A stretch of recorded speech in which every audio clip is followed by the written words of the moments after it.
প্রিয় দর্শক, আসসালামু আলাইকুম। আপনারা জানেন, অনেক বিষয় তো এখন রাজনৈতিক অঙ্গন থেকে শুরু করে সকল আলোচনা টেবিলে আহ, আলোচনা সমালোচনা চলছে, প্রসঙ্গ হিসেবে কথা বলছে মানুষ। এর মধ্যে জাস্ট দুটি বিষয়কে আমি আজকে হাইলাইট করবার চেষ্টা করবো। একটি হলো যে শিবিরের রাজনীতি করার অধিকার, ঢাকা বিশ্ববিদ্যালয়ের শিবির রাজনীতিকে নিষিদ্ধের যে কারণ, তার পেছনের প্রেক্ষাপট, কেন আবার সেই নিষিদ্ধ রাজনীতি শুরু হলো, সে নিয়ে পক্ষে বিপক্ষে বেশ আলোচনা সমালোচনা চলছে। আপনারা জানেন যে গত দুদিন যাবৎ ঢাকা বিশ্ববিদ্যালয়ে শিবির সভাপতি এবং শিবির সাধারণ সম্পাদকের রাজনীতি করার যে তাদের আমরা দেখতে পাচ্ছি, ভূমিকা দেখতে পাচ্ছি, এবং এটি প্রকাশ হয়েছে অনেক দিন নিষিদ্ধ থাকার পর। হঠাৎ করে প্রকাশের বিষয়টিকে আহ নেটিজেনরা বেশ দুই পক্ষই পক্ষে বিপক্ষে তাদের প্রতিক্রিয়া ব্যক্ত করছে। এটি নিয়ে আমরা গভীরভাবে একটু বিশ্লেষণ করব, তাদের রাজনীতি করার অধিকার এবং এতদিন নিষিদ্ধ ছিল কেন, এর নিষিদ্ধের কারণগুলি কি, এই নিয়ে কথা বলবো। পাশাপাশি ভারতে যে ইলিশ পাঠানো হচ্ছে বা ইলিশ পাঠানোর সিদ্ধান্ত নিয়েছে, বলা হচ্ছে বাণিজ্যিক ভাবে পাঠানো হবে, মানে অর্থ উপার্জন করব এই ইলিশ পাঠানোর মাধ্যমে। কিন্তু অন্য পক্ষ বলছে যে আসলে কি তোষামোদই করছে ভারতের কাছে, এই সরকারের কি তোষামোদ করার প্রয়োজন আছে ভারতের কাছে। এই বিষয়গুলি এখন বড় প্রশ্ন হয়ে দাঁড়িয়েছে, এসব নিয়ে কথা বলবো। আমার সাথে এই সব বিষয় এবং অন্যান্য বিষয় তো রয়েছে, কথা বলবার জন্য আমার সাথে রয়েছেন যারা ডক্টর মঞ্জুর আহমদ চৌধুরী, তিনি রাজনৈতিক বিশ্লেষক। আছেন মেজর রেজাউল করিম রেজা, তিনি নিরাপত্তা ও রাজনৈতিক বিশ্লেষক। আছেন সালাউদ্দিন আইয়ুবী, তিনি সাবেক সভাপতি বাংলাদেশ ইসলামী ছাত্র শিবির। এবং রয়েছেন মোহাম্মদ রাশিদ খান, তিনি সাধারণ সম্পাদক গণ অধিকার পরিষদ। রাশিদ খান, আপনাকে দিয়ে শুরু করতে চাই দুটি বিষয় নিয়ে। আপাতত আপনি শিবিরের রাজনীতি নিষিদ্ধ কেন থাকতে হবে, এতদিন কেন রইল, এখন নতুন করে তার রাজনীতি শুরু করেছে ঢাকা বিশ্ববিদ্যালয়ে, এটি নিয়ে বেশ সমালোচনা চলছে। আমি বলবো যে সমালোচনায় চলছে শিবির এতদিন, তাহলে ভিতরে ভিতরে তারা ঠিকই রাজনীতি করেছে, ঠিকই ছাত্র রাজনীতির মধ্যে তারা সম্পৃক্ত ছিল, এবং ছাত্রলীগের মধ্যে যতটুকু শুনেছি যে শিবিরের তাদের যে তালিকা ছিল সেই তালিকার মধ্যে শিবিরের ছাত্ররাও ছিল, কিন্তু তারা টের পায়নি। এখন আস্তে আস্তে পরিচয় প্রকাশ পাচ্ছে, যেটি সবাইকে হতবাক করে দিয়েছে। রাশেদ খান। সাগর ভাই, আপনাকে অসংখ্য ধন্যবাদ।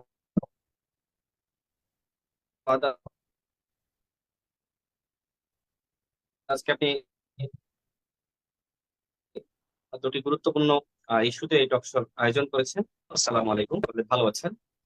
দেখেন, শিবির বাংলাদেশের একটি অন্যতম সাংগঠনিক শক্তিমত্তা সম্পন্ন একটি সংগঠন, এবং এই বৈষম্য বিরোধী ছাত্র আন্দোলনে শিবিরের অনন্য ভূমিকা আছে এবং ছাত্র দলেরও ভূমিকা আছে। এবং যেহেতু 18 সালে আমাদের যে উত্থান, সেটি মূলত কোটা সংস্কার আন্দোলনকে কেন্দ্র করে, আমরা যেহেতু এই আন্দোলনের লেগাসি বহন করি, যে কারণে আমাদের অনন্য ভূমিকা ছিল। আমাদের ছাত্র অধিকার পরিষদের নেতৃবৃন্দ সকল জায়গায়, সকল জেলা শহর শিক্ষা প্রতিষ্ঠানে তারাও নেতৃত্ব দিয়েছে প্রকাশ্যে।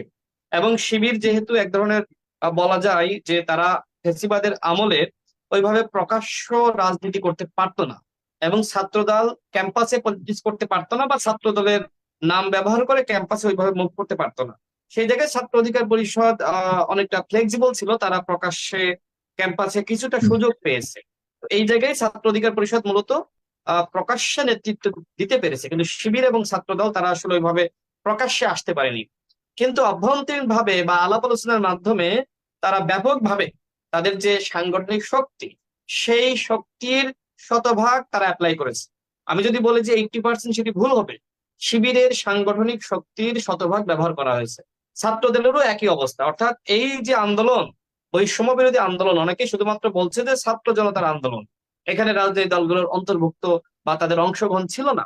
কিন্তু আমি যেহেতু রাজনীতি করি এবং 18 সালে এই আন্দোলনের একজন অন্যতম নেতৃত্বের জায়গায় ছিলাম, সে কারণে আসলে ভিতরে কি হয়েছে, কি ধরনের আপনার মাস্টার প্ল্যান হয়েছে, সেটি কিন্তু আমি জানি।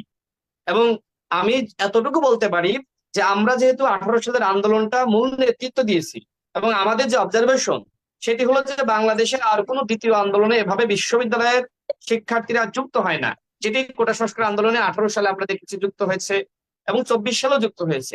যে কারণে আমরা বড় দলগুলোকে আমরা প্রস্তাব দিয়েছিলাম, বিশেষ করে বিএনপির আপনার যিনি সর্বোচ্চ দায়িত্বে রয়েছেন এই মুহূর্তে, বিএনপির মাননীয় ভারপ্রাপ্ত চেয়ারম্যান তারেক রহমানকে আমরা আহ্বান জানিয়েছিলাম, এবং সেই আহ্বানটি জানিয়েছিলাম বিএনপির স্থায়ী কমিটির সদস্য সালাউদ্দিন আহমেদের মাধ্যমে, যে আপনি তার সাথে কথা বলেন যে এই আন্দোলনকে কিভাবে রাজনীতিকরণ করা যায়। অতীতে এ ধরনের সুযোগ কখনোই আসেনি, ভবিষ্যতেও আসবে কিনা বলা যায় না, এই মুহূর্তে এই সুযোগ এসেছে, এটিকে কাজে লাগাতে হবে। এবং পরবর্তীতে তারেক রহমান সাহেব তিনি সালাউদ্দিন আহমেদকে বলেন যে ঠিক আছে, আপনারা আপনি রাশেদ এবং নূরের সাথে আপনি সমন্বয় করেন, কাজ করেন। জাস্ট আমি এতটুকু হিস্ট্রি বললাম। এবং এরপরে যা যা ঘটনা ঘটেছে সেটি এক রাজনীতিকরণ। কোটা সংস্কার আন্দোলন কখনোই শুধুমাত্র ছাত্র জনতার আন্দোলন ছিল না, শুধুমাত্র সাধারণ শিক্ষার্থীদের আন্দোলন ছিল না। এবং আমরা বিএনপিকে এটি বলেছিলাম, দেখেন, জামাতের মতন বড় দল বা হেফাজতের মতন যারা রয়েছে, বড় সংগঠন বা ইসলামী আন্দোলন বাংলাদেশ, তাদেরকে আমরা বলতে পারি, কিন্তু আপনারা বড় দল, আপনারা যদি তাদেরকে আহ্বান জানান তাহলে সেটি খুবই গ্রহণযোগ্য হয় এবং আপনাদের কথা তারা শুনবে।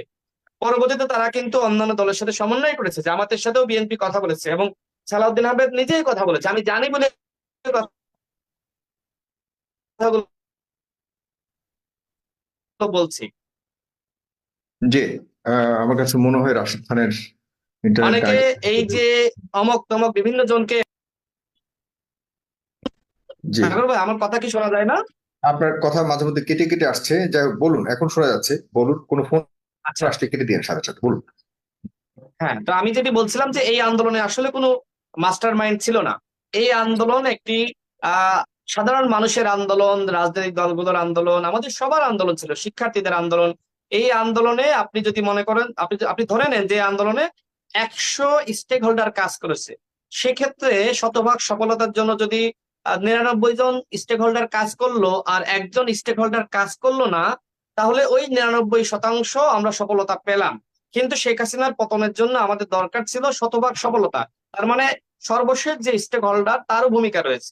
তার মানে যে যার জায়গা থেকে, সেটি শিবিরের জায়গা থেকে ভূমিকা রেখেছে শিবির, ছাত্র দলের জায়গা থেকে ছাত্র দল, ছাত্র অধিকার পরিষদের জায়গা থেকে ছাত্র অধিকার পরিষদ, ছাত্র শক্তি ভূমিকা রেখেছে, সাধারণ মানুষ ভূমিকা রেখেছে, রিক্সা চালক, তাঁতি, দিনমজুর, সরকারি কর্মকর্তারা, প্রশাসনিক কর্মকর্তারা, শিল্পীরা, সাংস্কৃতিক গোষ্ঠী, আপনি কাকে বাদ দিবেন?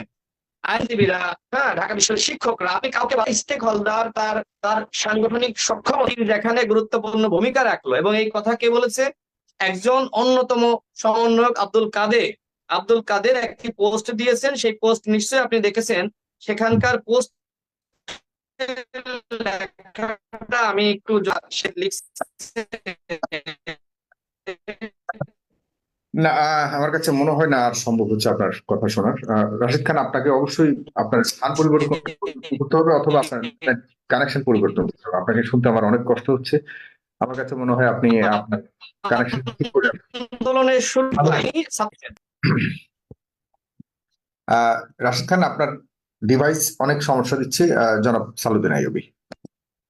অনেক দিন ধরে তো নিষিদ্ধ ছিল, এখন আবারও আপনারা আপনাদের শিবিরের রাজনীতি সেখানে সক্রিয় হচ্ছে, এ নিয়ে অনেক কথাবার্তা হচ্ছে। নিষিদ্ধের কারণ এবং অধিকার নিয়ে কথা হচ্ছে, আপনারা আসলে সেই অধিকার রাখেন কিনা রাজনীতি করবার ঢাকা বিশ্ববিদ্যালয়ে, যে কারণে যে প্রেক্ষাপটে নিষিদ্ধ করা হয়েছিল, সেখান থেকে আপনার আপনার বিশ্লেষণ, সালুদ্দিন আইয়ুবী। নাহমাদুহু ওয়া নুসাল্লি আলা রাসূলিল কারীম। সম্মানিত আলোচক বৃন্দ এবং সাইফুর সাগর ভাই সহ সমগ্র পৃথিবীতে দর্শক বৃন্দ, আসসালামু আলাইকুম ওয়া রাহমাতুল্লাহি ওয়া বারাকাতুহু। প্রথমেই আমি খুব শক্তভাবে বিরোধিতা করছি, ঢাকা বিশ্ববিদ্যালয়ে ছাত্র শিবির কখনোই নিষিদ্ধ ছিল না। এটা আমার বক্তব্য নয়, ঢাকা বিশ্ববিদ্যালয়ের সম্মানিত প্রক্টর সাইফুল স্যার স্পষ্ট করে উল্লেখ করেছেন, নিষিদ্ধ ছিল বলে তিনি যে বক্তব্য অথবা কথা শুনছেন, এটা কোনো আইনি ভিত্তি অথবা দালিলিক বা লিখিত কোনো তথ্য তিনি কোথাও থেকে কখনো পাননি। আপনারা জানেন, বাংলাদেশে যারা ইসলাম পছন্দ করেন না, ইসলামকে মূলোৎপাটন করতে চায়, বাংলাদেশে যারা একদলীয় শাসন, যারা বাকশাল, যারা স্বৈরতান্ত্রিক রাষ্ট্র ব্যবস্থা প্রতিষ্ঠা করতে চায়, তারা কথায় কথায় বাংলাদেশের যে সকল দল, যে সকল ছাত্র সংগঠন দেশের স্বাধীনতায় বিশ্বাস করে, দেশকে ঐক্যবদ্ধ রাখতে চায়, দেশের উন্নয়নে ভূমিকা রাখতে চায়, তাদের বিরুদ্ধে এমন কিছু শব্দ বোমা প্রয়োগ করে যেগুলো দ্বারা যুগে যুগে ওই ছাত্র সংগঠন বলেন, সংশ্লিষ্ট গণতান্ত্রিক দল বলেন, তাদেরকে আঘাত করার চেষ্টা করা হয়।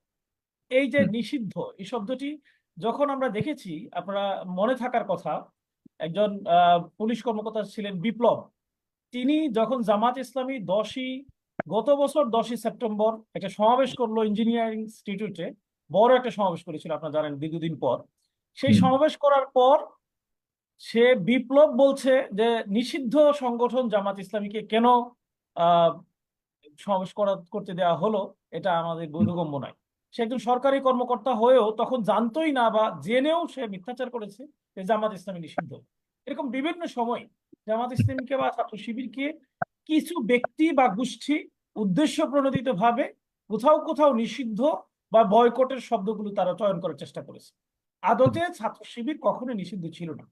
দ্বিতীয় যে বিষয়টা আমি বলতে চাই, আলহামদুলিল্লাহ আমি ছাত্র শিবিরের কেন্দ্রীয় সভাপতি ছিলাম।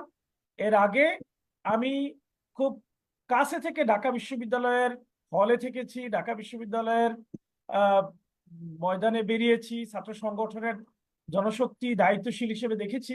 ঢাকা বিশ্ববিদ্যালয়ের সাবেক সভাপতিদের সাথে খুব ভালো সখ্যতা, সুযোগ, পরিচয় সবই ছিল। হুম, দীর্ঘদিন যাবৎ ছাত্র শিবিরের কার্যক্রম, ঢাকা বিশ্ববিদ্যালয়ের কার্যক্রম দেখার সুযোগ হয়েছে আলহামদুলিল্লাহ।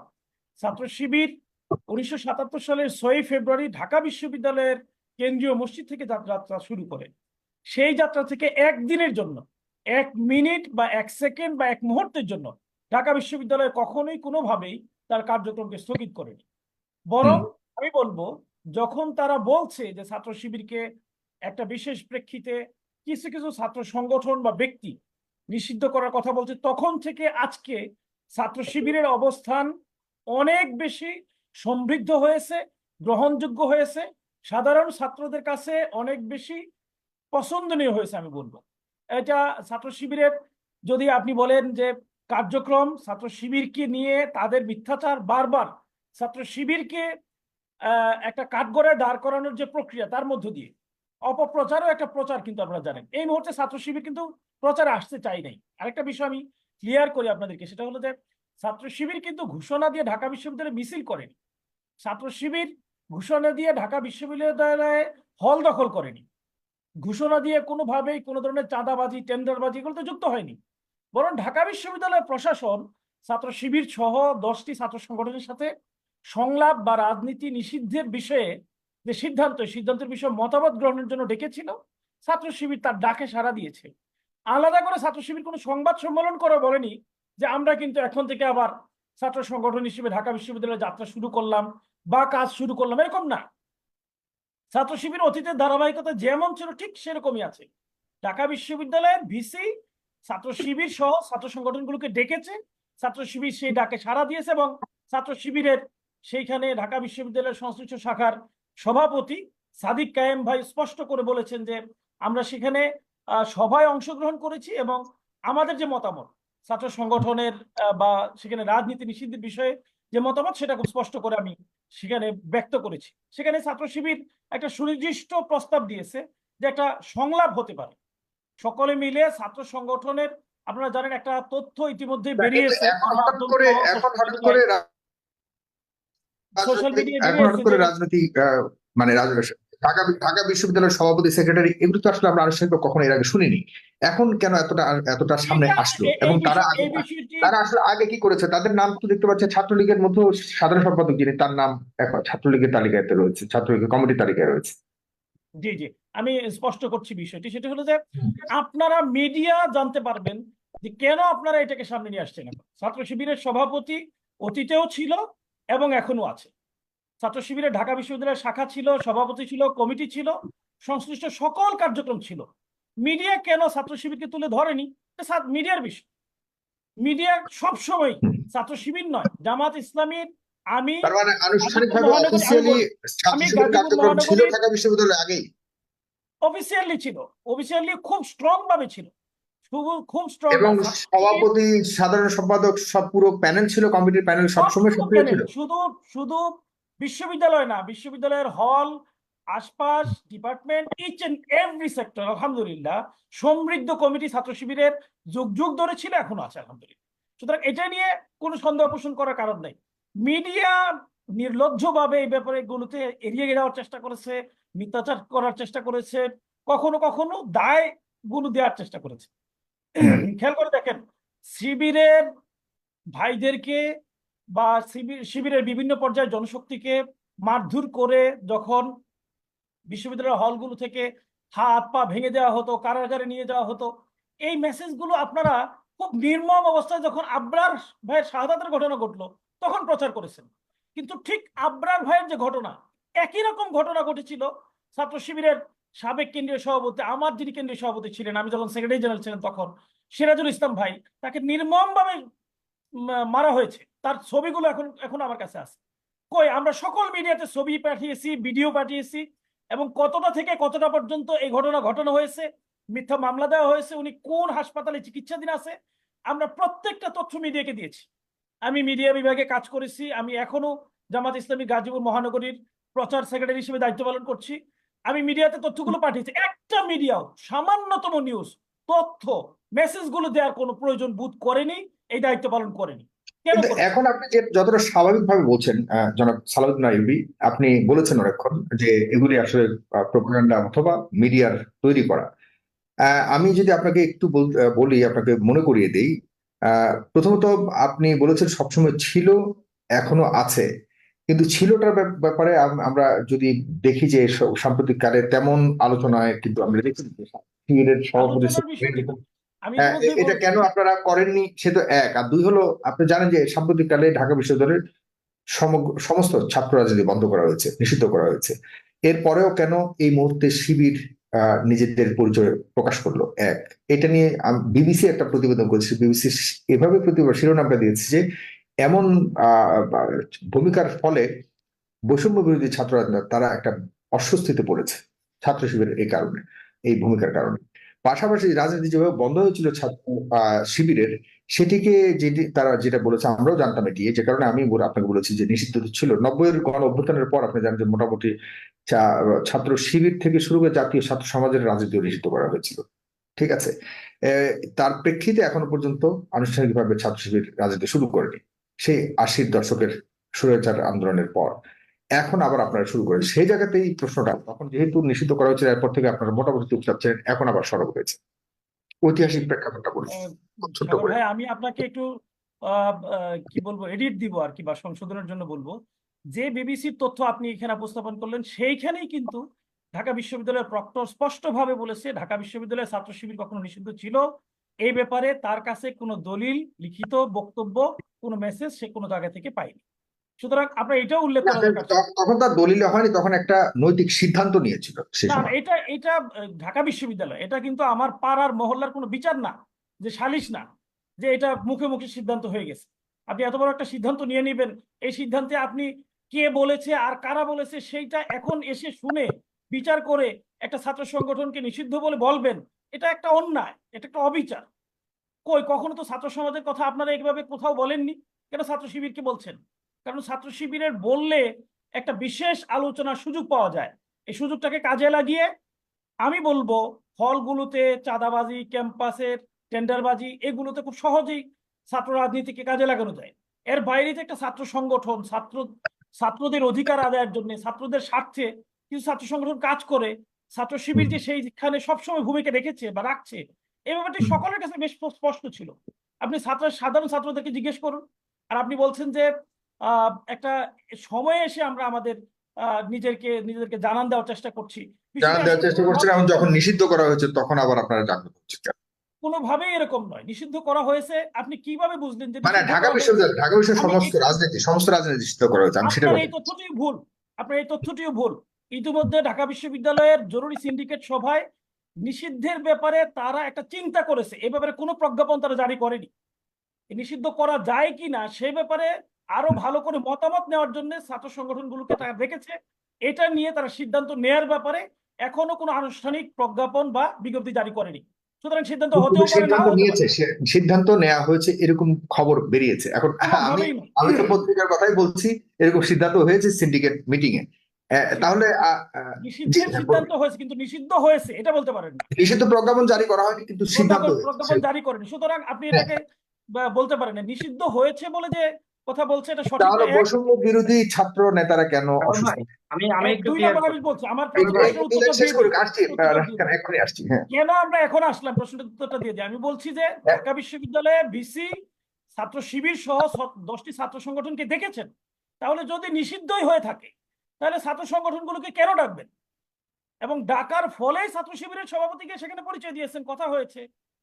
সেখান থেকে বের হওয়ার পর মিডিয়াগুলো তার সাক্ষাৎকার নেওয়ার জন্য কথা বলেছে, সেই প্রেক্ষিতে তার মেসেজগুলো সে দেওয়ার চেষ্টা করেছে। সে তো আলাদা সাংবাদিক সম্মেলন করে বলেনি, বা ছাত্র শিবিরের কেন্দ্রের পক্ষ থেকে অথবা কোনো আনুষ্ঠানিক ফোরাম থেকে বলেনি যে ছাত্র শিবির আজকে থেকে যাত্রা শুরু করেছে, নিষিদ্ধ হওয়ার পরেও এখান থেকে যাত্রা শুরু করে। বিষয়টা এরকম নয়, খুব আচ্ছা। স্বাভাবিকভাবে আগিয়েছিল। এবং বিবিসির যে রিপোর্টের কথা আপনি বলছেন, সেই রিপোর্টেই জিজ্ঞাসা করা হয়েছিল ঢাকা বিশ্ববিদ্যালয়ের ভিসি এবং প্রক্টরকে যে আপনার ছাত্র শিবির কিভাবে পেলেন, আমরা তো পাই না, ঢাকা বিশ্ববিদ্যালয়ের ছাত্র শিবিরকে কিভাবে পেলেন? তিনি বলেছে আমরা তাদের ব্যাপারে আগেই জানতাম। দ্যাট মিনস ছাত্র শিবির আগেও ছিল, আগেই জানতাম, আমাদের সাথে যোগাযোগ ছিল, সেই যোগাযোগের প্রেক্ষিতে তাকে বলা হয়েছে। ছাত্র শিবিরের সভাপতিকেও একই প্রশ্ন করা হয়েছিল যে আপনি কিভাবে বিশ্ববিদ্যালয়ে দাওয়াত পেলেন।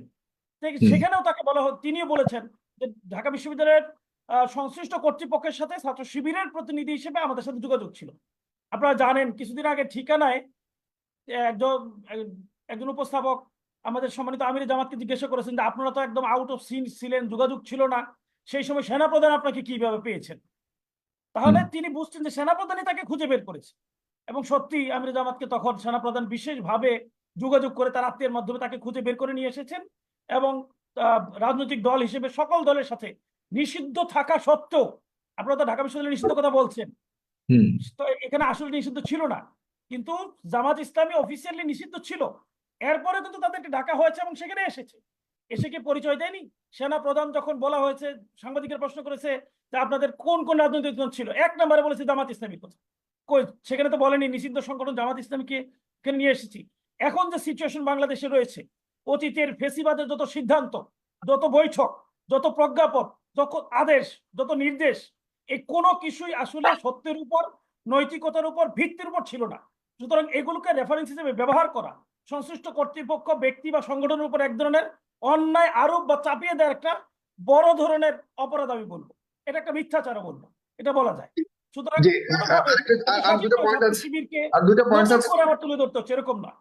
দুটো পয়েন্টস আছে খুবই ছোট্ট করে এই পর্যায়ে, আর একটু লম্বা হয়ে গেছে, আপনি ছোট্ট করে দুটো পয়েন্টস আপনি উত্তর দিবেন। এক হলো ছাত্রলীগের রাজনৈতিক যে তাদের যে রাজনীতি করেছে এবং সেখানে যে কমিটি রয়েছে আপনার ঢাকা বিশ্ববিদ্যালয়, সেই কমিটির মধ্যে কিভাবে আপনার ছাত্র শিবিরের নাম গেল, এক, এটি আসলে কতটা সঠিক তথ্য আর কতটা সঠিক নয় সেটা বলবেন। পাশাপাশি এই ছাত্র শিবিরের রাজনীতি নতুন করে শুরু করবার ঘোষণা বলুন আর তাদের প্রকাশ বলুন, অথবা আপনি যেভাবে বললেন স্বাভাবিক প্রক্রিয়াতে তারা শুরু করেছে, আগেও ছিল এখনো চলছে, এটি নিয়ে বৈষম্য বিরোধী ছাত্ররা অস্বস্তিতে, এই ব্যাপারে আপনার ছোট্ট মতামত।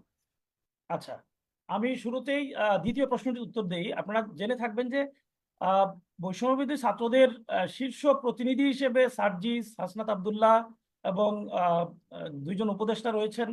তারা সবসময় সংশ্লিষ্ট বিষয়ে, তাদের যে বিষয়ে সামান্য উদ্বেগ থাকে, উৎকণ্ঠা থাকে, স্বাভাবিক থাকে, এটাতে তারা সংশ্লিষ্ট বিষয়ে অন্তত সোশ্যাল মিডিয়াতে তাদের আগ্রহটা ব্যক্ত করার চেষ্টা করে অথবা তাদের মেসেজটা দেওয়ার চেষ্টা করে। আমি অন্তত কোনো মেসেজ তাদের পক্ষ থেকে অস্বস্তি বা কোনো ধরনের প্রতিক্রিয়া পেয়ে মানে রয়েছে তাদের ব্যাপারে কোনো মেসেজ আমি পাইনি। এটা একটা স্বাভাবিক বিষয়। এই আন্দোলনে ইতিমধ্যে রাশেদ ভাই বলেছেন যে সকল ছাত্র সংগঠনের সর্বোচ্চ ফেসিবাদ বিরোধী বা স্বৈরাচার বিরোধী যে মনোভাব, সেটা তারা প্রকাশ করেছে তাদের শক্তি সামর্থ্য বা শক্তিমত্তা অনুযায়ী। এখানে ছাত্র শিবির ছিল, এটা খুব ভালো করেই তারা জানে। ছাত্র দল ছিল, এটা খুব ভালো করে জানে। ছাত্র আন্দোলন ছিল, সেখানে ছাত্র মৈত্রী ছিল, ছাত্র ইউনিয়ন ছিল, সবাই ছিল এখানে, কেউ ছিল না এরকম নয়। কারো অবদান তো অস্বীকার করার সুযোগ নেই। যার যার শক্তি অনুযায়ী সামর্থ্য এখানে ছিল এবং এটাকে তারা মেনেই নিয়েছে। হ্যাঁ, কোথাও কোথাও কোনো কোনো ব্যক্তির পক্ষ থেকে আসছে, কিন্তু আনুষ্ঠানিকভাবে সমন্বয়কদের পক্ষ থেকে অথবা বৈষম্যবিরোধী ছাত্র আন্দোলনের আনুষ্ঠানিক ফোরামের পক্ষ থেকে এই ব্যাপারে কোনো উৎকণ্ঠা বা উদ্বেগ প্রকাশ করা হয়নি। দ্বিতীয় যে বিষয়টি, সেটি হলো ছাত্রলীগে ছাত্র শিবিরের ঢাকা বিশ্ববিদ্যালয়ের সেক্রেটারি এস এম ফরহাদ ভাইয়ের কমিটিতে তার নাম রয়েছে বলে আপনারা শুনেছেন। সেখানে স্পষ্ট করে দেখেছেন, পত্রিকায় দেখেছেন, যাই হোক, ঢাকা বিশ্ববিদ্যালয়ের সেক্রেটারি স্পষ্ট করে তিনি তার যেই অবস্থান সেটা স্পষ্ট করে ব্যক্ত করেছেন। তিনি লিখেছেন যে ছাত্রলীগের কোনো পদ পদবিতে কখনোই কোনোভাবে আমি আবেদন করিনি, ছাত্রলীগের কোনো ধরনের মিছিলে বা কর্মসূচিতে আমি কোনোভাবে কোনো দিন অংশগ্রহণ করিনি, ছাত্রলীগের কোনো কর্মসূচির সাথে ঐক্যমত কিন্তু পোষণ করে কমিটিতে রয়েছে কোনো এ আমি পর্যন্ত এই একটু বলি, কমিটি শেষ যে করি ছিল আমার সে কিন্তু নিজেও কথাটা বলেনি শেষ যে করি। আমাকে কেন রাখা হয়েছে আমি জানি না। এখন আর যেটা বলছেন ছিল জি এবং জি, তালিকা দেখা যাচ্ছে তার নাম, এবং তারা বলেছে তাকে নিয়ে মিটিং করেছে, কথা বলেছে তিনি তাকে। ঢাকা বিশ্ববিদ্যালয়ের যে হলে থাকতেন আপনারা জানেন, সেই হলের এবং যে ডিপার্টমেন্টে তিনি পড়াশোনা করতেন সামাজিক বিজ্ঞান, সেই ডিপার্টমেন্টের ডিবেটিং ক্লাবের সভাপতি ছিলেন। হল ডিবেটিং ক্লাবের এবং ডিপার্টমেন্টের ডিবেটিং ক্লাবের সেক্রেটারি ছিলেন, হল ডিপার্টমেন্টের সভাপতি ছিলেন। সেই কারণে তৎকালীন ছাত্র সংগঠন হিসেবে ছাত্রলীগই একমাত্র তাদের সকল ক্ষেত্রে প্রতিনিধিত্ব করত, যে কোনো কর্মসূচিতে অংশগ্রহণ করত, তারাই নেতৃত্ব দিত, এখানে কারো কোনো অবস্থান ছিল না। সেই জায়গা থেকে ছাত্র শিবিরের প্রতিনিধি নয় তিনি, বা ছাত্রলীগের প্রতিনিধি নয় তিনি, তিনি ডিবেটিং ক্লাবের সভাপতি বা সেক্রেটারি হিসেবে, কিন্তু ছাত্রলীগের সভাপতি বা সেক্রেটারি অথবা ছাত্রলীগের যিনি প্রতিনিধি ছিলেন তার সাথে কিছু কিন্তু ছবি তখন আছে। কি মনে করেন সে কি তখন ছাত্র শিবির রাজনীতি করতো সক্রিয়ভাবে? অবশ্যই অবশ্যই ছাত্র শিবিরের রাজনীতি তো করত। সক্রিয়ভাবে যে করে ছাত্র থাকে, শিবির এমন ছাত্রলীগ কি সংগঠন জানতো নয়। না? ছাত্রলীগ কি জানতো না যে একজন ছাত্র শিবিরের নেতা এখানে ছাত্র শিবির রাজনীতি করছে? এটা কি ছাত্রলীগ জানতো না মনে করেন আপনি? এটা ছাত্রলীগ বলতে পারবে, এটা আমি জানি না, এটা ছাত্রলীগ বলতে পারবে। না জেনেই ছাত্রলীগ কি কেন একজন ছাত্র শিবিরের সক্রিয় নেতাকে তাদের ছাত্রলীগ নেতা বানিয়ে দিল? হতে পারে এটা? এটা হতে পারে, এটা ছাত্রলীগ। আমি তাহলে আমি আপনি, আমার যেটা তাহলে মনে হয় আপনার যে জায়গায় তো প্রশ্ন আসে তিনি কিনা যে ডিবেটিং, তাহলে আমি বলি ছাত্র শিবির রাজনীতি করেছে ঠিকই কিন্তু নিষ্ক্রিয় ছিল। আপনি যেভাবে না বলছেন কোনোভাবে সক্রিয় ছিল ব্যাপারটা তা নয়। আমি আর আপনাকে একটু স্পষ্ট বলি, হুম। আমাদের রাশেদ ভাই অথবা ছাত্র রাজনীতি যারা করেন তারা বুঝতে পারবেন, ঢাকা বিশ্ববিদ্যালয়ের মতো একটি প্রতিষ্ঠানের সেক্রেটারি হওয়াটা ছাত্র শিবিরের জন্য শুধু সক্রিয় নয়, সুপার অ্যাক্টিভিটি তার থাকতে হবে, ক্রিয়েটিভিটি তার থাকতে হবে, সুপার জিনিয়াসনেস তার মধ্যে থাকতে হবে। এই রাইট। কোয়ালিটি বা ক্যাপাসিটি যদি তার না থাকে, এবং অ্যাক্টিভিটির চেইন অফ অ্যাক্টিভিটি, এটা যেটাকে বলে একদম ধারাবাহিক, তার শুরু থেকে আমাদের সিস্টেমটা হলো প্রথমে তাকে ওয়ার্কার বা সাপোর্টার হতে হবে, এরপরে ওয়ার্কার, এরপরে অ্যাসোসিয়েট, এরপরে মেম্বার। 4 steps we have. আমাদের এই 4টা স্টেপ মেনটেন করতে হবে। এরপরে তাকে ইউনিট সভাপতি হতে হবে, ওয়ার্ড সভাপতি হতে হবে, জুন সভাপতি হতে হবে, থানা সভাপতি হতে হবে, দেন তাকে ঢাকা বিশ্ববিদ্যালয়ের সভাপতি হতে হবে। ইচ এন্ড এভরি স্টেপ আমি মনে করি যে ফরহাদ ভাই বলেন, ঢাকা বিশ্ববিদ্যালয়ের সভাপতি বলেন, খুব সুপার অ্যাক্টিভিটি দেখিয়ে তার পারফরমেন্সে সন্তুষ্ট হয়ে তার জনশক্তির কাছে গ্রহণযোগ্য হওয়ার পরে তিনি এই জায়গায় এসেছেন। ন্যূনতম দুর্বলতা তার মধ্যে আছে, এইটা থাকার পরে তার এই জায়গায় আসার কথা না, না। দুর্বলতা এবং ঠিক আপনাদের সব স্টেপ ছাত্রলীগ আমি মেনটেন বলি, করে আসছে এ নিয়ে কোনো প্রশ্ন ছাত্রলীগ নেই, কেন কিন্তু তাকে আপনাদের করেছে আপনি জানেন? আত্মপ্রকাশ ছিল ছাত্রলীগের নীরব, ইমেজ সেটা সংকট, নিয়ে বড় প্রশ্ন এখন হঠাৎ করে প্রকাশ ছাত্রলীগের হয়েছে। ইমেজ সংকট খুবই তীব্র। তারা চেষ্টা করেছে ডিবেটিং ক্লাবের একজন সভাপতি বা হলের ডিপার্টমেন্টের ডিবেটিং ক্লাবের সেক্রেটারি, তার একটা ফেস ভ্যালু আছে, তার আলহামদুলিল্লাহ তিনি একজন মেধাবী ছাত্র, ভদ্র নম্র, তার চাঁদাবাজির কোনো রেকর্ড নাই। এই ধরনের একটা ছেলেকে যদি আমরা কমিটিতে রাখি, তাহলে আমাদের কমিটির সুনামটা বরং বাড়বে। এই জায়গা থেকে হয়তো তারা এখানে রাখতে পারে। এই রাখা না তার রাখার মানে সাথে আপনি তিনি বলছেন যে ব্যক্তিগতভাবে কত ছাত্রলীগের সুনাম প্রতিষ্ঠিত করবার জন্য ছাত্র শিবিরের ওই নেতাকে তাদের তালিকা নিয়েছে এবং তাদের কমিটিতে নিয়েছে। এটা আমার তারা জানতো পার্সোনাল না যে ধারণা, সে এটা আমার ছাত্রলীগ। পার্সোনাল ধারণা। এটা আপনার পার্সোনাল মতামত। জি, প্রিয় দর্শক, আপনারা আপনাদের মতামত জানাবেন। আসছি আপনাকে সালাউদ্দিন আইয়ুবী, আপনার কাছে আবারও আসবো আমি। রাশেদ খান, আপনার কাছে যেতে চাই। প্রশ্ন নেই, অনেকগুলি প্রশ্নের উত্তর ইতিমধ্যে দিয়ে দিয়েছেন সালাউদ্দিন আইয়ুবী। এর মধ্যে আপনার কাছে যদি প্রশ্ন করি, আপনার কাছে আমার পক্ষ থেকে, যে আসলে কেন ছাত্র রাজনীতি করবার অধিকার বঞ্চিত হবে? যদি ধরুন যে তাদেরকে নিষিদ্ধ করা হয়েছিল, কেন নিষিদ্ধ করা হবে? এবং কেন বলা হবে যে যে তারা নিষিদ্ধ ছিল, এখন করে রাজনীতি করতে আসছে? এখন যদি রাজনীতি করতেও আসে, সেখানেও কেন তাদের অধিকার বঞ্চিতের কথা আসবে? আপনার কাছে কি মনে হয় রাশিদ খান? জি, সাগর ভাই আপনাকে ধন্যবাদ। শুরুতে যেটি বলি যে ঢাকা বিশ্ববিদ্যালয় প্রশাসন রাজনীতি নিষিদ্ধ করার সিদ্ধান্ত গ্রহণ করেনি, তারা একটি আলোচনা করেছে, একটি আলাপ হয়েছে।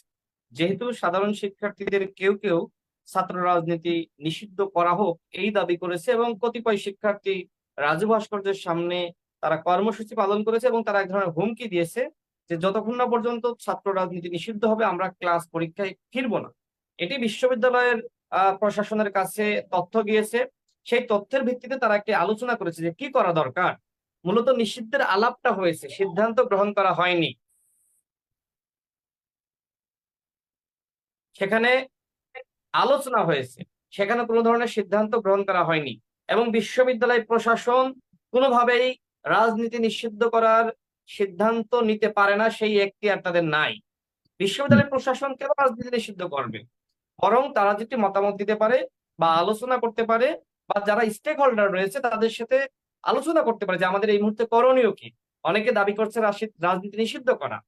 মিডিয়াতে যেটি এসেছে আমার মনে হয় যে সেটি আসলে ভুলভাবে এসেছে, সেটি সঠিকভাবে কোনো তথ্য আমার মনে হয় না যে মিডিয়াতে এসেছে। আসলে যদি নিষিদ্ধ করার সিদ্ধান্ত আসতো তাহলে অবশ্যই গেজেট প্রকাশ করতো, প্রজ্ঞাপন জারি করতো, সেটি কিন্তু করেনি। এবং দেখেন যে পরিবেশ পরিবেশ পরিষদের অন্তর্ভুক্ত ছাত্র সংগঠনগুলোকে ডাকা হয়েছে এবং এটি গঠিত হয় 90 স্বৈরাচার বিরোধী আন্দোলনের পরে, সফল হওয়ার পরে।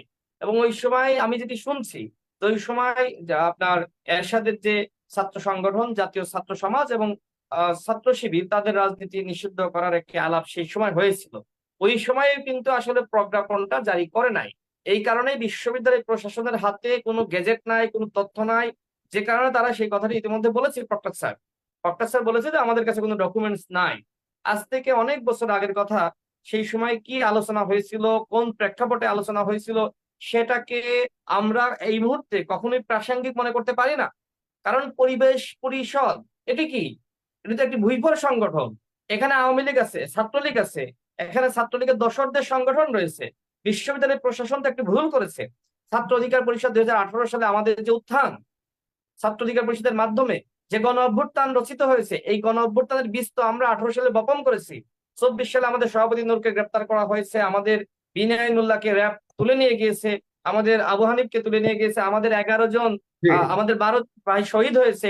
সেই জায়গায় আপনি ছাত্র অধিকার পরিষদকে বাদ দিয়ে আপনি কাকে নিয়ে বসলেন? এটি তো কখনোই গ্রহণযোগ্য হতে পারে না। এবং আপনি বলছেন যে ছাত্র শিবির নিষিদ্ধ, কেন ছাত্র শিবিরকে ডাকা হলো? যে সংগঠনগুলো ওই মিটিং এ এই কথা বলেছে তাদেরকে কয়জন মানুষ চিনে, তারা কি ভূমিকা রেখেছে গণ অভ্যুত্থানে? আমি আপনাকে যেটি বলি সেটি হলো যে এই গণ অভ্যুত্থানে যারা বৈষম্য বিরোধী আন্দোলনের সমন্বয়ক, ওই সমন্বয়কদের সাথে আলাপ আলোচনা এবং মিটিং এর মাধ্যমেই সিদ্ধান্ত হয় যে এখানে ছাত্র শিবির, ছাত্র দল থাকবে। এবং ছাত্র শিবিরের সাথে বৈষম্য বিরোধী আন্দোলনের সমন্বয়ক, যারা প্রধান সমন্বয়ক, নাইদ বলেন, আসিফ বলেন, সার্জিক বলেন, হাসনাত বলেন, সবার সাথে মিটিং হয়েছে। শিবিরের সভাপতিদের মিটিং হয়েছে। আমি আপনাকে একটা তথ্য বলি, সেটি হলো যে আমরা রাজনৈতিক দলের নেতা হিসেবে, সাগর ভাই শুনছেন, এটা আপনার জানা দরকার, একদম স্পষ্ট রাজনৈতিক শুনতে হ্যাঁ নেতা হিসেবে বলুন। আমরা দলের প্রেসিডেন্ট সেক্রেটারি এবং আরো অন্যান্য দলের, আমরা যেদিন এই অন্তর্বর্তীকালীন সরকার শপথ গ্রহণ করে সেদিন আমরা কিন্তু বঙ্গভবনে আমরা গিয়েছিলাম অতিথি হিসেবে। সেখানে আমি নিজে দেখেছি ছাত্র শিবিরে বর্তমান সভাপতি, যার যিনি ইতিমধ্যে আলোচনায় এসেছেন, এবং সাবেক 4 জন ঢাবির সভাপতি, সাবেক টোটাল 5 জন সভাপতির সাথে আমার সাক্ষাৎ হয়েছে, সেখানে দেখা হয়েছে। তারা আমাকে দেখে সালাম দিয়েছে, কথা বলেছে এবং তারা বলেছে যে আমি তো সবাইকে চিনি না, একজনকে চিনতাম আর মানে বাকি 4 জনকে চিনতাম না। তারা নিজ থেকে পরিচয় দিলেন। আমার কথা হলো যে তারা কিভাবে গেল? ছাত্র শিবিরের 5 জন সভাপতি, সাবেক 4 জন এবং বর্তমান রানিং যিনি সভাপতি, কিভাবে গেল? আমি তাদেরকে জিজ্ঞেস করেছিলাম যে আপনারা এত সভাপতি এখানে কিভাবে আসলেন? তারা আমাকে বললো যে তারা বৈষম্য বিরোধী ছাত্র আন্দোলনের হয়ে তারা এখানে এসেছেন এবং তাদেরকে অতিথি হিসেবে আনা হয়েছে। আমার প্রশ্ন হলো, যদি ছাত্র শিবিরের গুরুত্বপূর্ণ ভূমিকা এই আন্দোলনে না থাকতো, তাহলে আসিফ, নাহিদ কেন ছাত্র শিবিরের 5 জন সভাপতিকে সেখানে নিয়ে গেল? এবং তারা তো কোনো কমিটিতে ছিল না। ছাত্র শিবিরের এই 5 জনের একজনও বৈষম্য বিরোধী আন্দোলনের কোনো কমিটিতে কোথাও ছিল না। তাদেরকে কেন নিল? কারণ শিবিরের সাথে অভ্যন্তরীণ আলাপ আলোচনার মাধ্যমেই সিদ্ধান্ত গৃহীত হয় এখানে সকল ছাত্র সংগঠন থাকবে। ঠিক একইভাবে ছাত্রদলের সাথে আলোচনা হয়েছে। আর ছাত্র অধিকার পরিষদ তো প্রকাশ্যেই ছিল। আমাদের নেতৃবৃন্দরা, যেমন নাজমুল ছাত্র অধিকার পরিষদের আপনার টকশোতেও এসেছে, রাকিব এসেছে, তারা তো আমাদের ছাত্র অধিকার পরিষদের নেতা। নাজমুল তো ইতিমধ্যে ছাত্র অধিকার পরিষদের সাধারণ সম্পাদক নির্বাচিত হয়েছে। সে তো বৈষম্য বিরোধী ছাত্র আন্দোলনের অন্যতম সমন্বয়ক ছিল, রাকিব সহ সমন্বয়ক ছিল, কিন্তু এবং আরো অনেকে ছিল। ঠিক আছে আমি ঠিক সেটাই আছে, বলছি আমরা সাগর ভাই, আমার মূল কথাটা আপনাদের হলো, অবদান নিয়ে আজকে কথা না বলি, এখন শিবিরের বিষয়টা নিয়ে আপনি এখন কি বলবেন? আমরা আমি সেটাই বলছি যে শিবিরের শিবিরের গুরুত্বপূর্ণ ভূমিকা না থাকলে 4 জন সাবেক আর 1 জন রানিং, গুরুত্বপূর্ণ তারা ভূমিকা তো ছিল সেখানে যেতে বলে পারতো না। মানে আমি এবং এটি ঐতিহাসিক নাহিদ তাদের শিবিরের এই যে আমি একটু একটু পড়ে শোনা আপনাকে। আব্দুল কাদেরের একটি পোস্ট ভাইরাল হয়েছে, আপনি নিশ্চয়ই পড়েছেন, শুনেছেন। সেই পোস্ট আবার আব্দুল কাদের ডিলিট করে দিয়েছে। কোন চাপে, কি কারণে ডিলিট করলে আমি জানি না। সেখানে তিনি উল্লেখ করেছেন যে আন্দোলনের শুরুতেই নাহিদ ভাই, মানে বর্তমান যিনি উপদেষ্টা, নাহিদ ভাই আমাকে ডেকে নিয়ে এক লোকের সঙ্গে মিট করায়।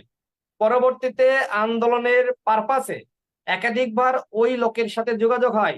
পরবর্তীতে জানতে পারি তিনি ঢাবি শিবিরের ছাত্র আন্দোলন বিষয়ক সম্পাদক ছিলেন।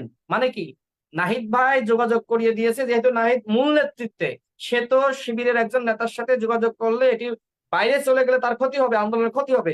যে কারণে কাদের, সেও একজন পিছনের সারির নেতা, কাদের সাথে এই শিবিরের নেতার সংযোগ নাহিদ করিয়ে দেয়।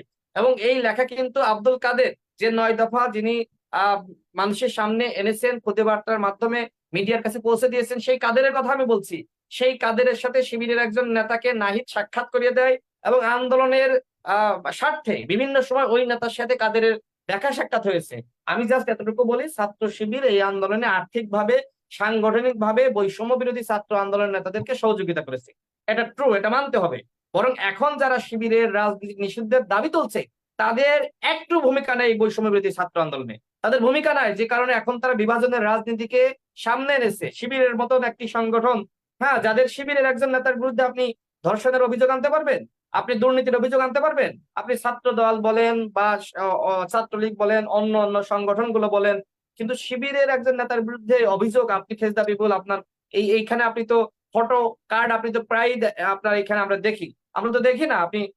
এই জিনিসটা আপনাকে বুঝতে হবে যে শিবির একটি আদর্শিক ছাত্র সংগঠন, এবং ছাত্র অধিকার পরিষদ বলেন, শিবির বলেন, ছাত্র দল বলেন, হ্যাঁ, আমি কারো সমালোচনা করছি না, আমি জাস্ট বললাম যে শিবির একটি অন্যতম ছাত্র সংগঠন।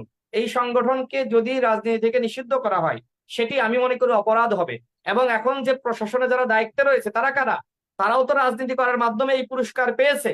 রাজনীতির বাইরে তো কাউকে প্রশাসনে না, বসানো হয়নি। সমস্যাটা হলো এখন তো আর বন্ধ করা রাজনীতি, তাদেরকে নিষিদ্ধ করার কথা কেউ বলছে না। নিষিদ্ধ ছিল, এই মুহূর্তে তারা আবার সামনে এসছে, এ নিয়েই সবাই না, হতবাক।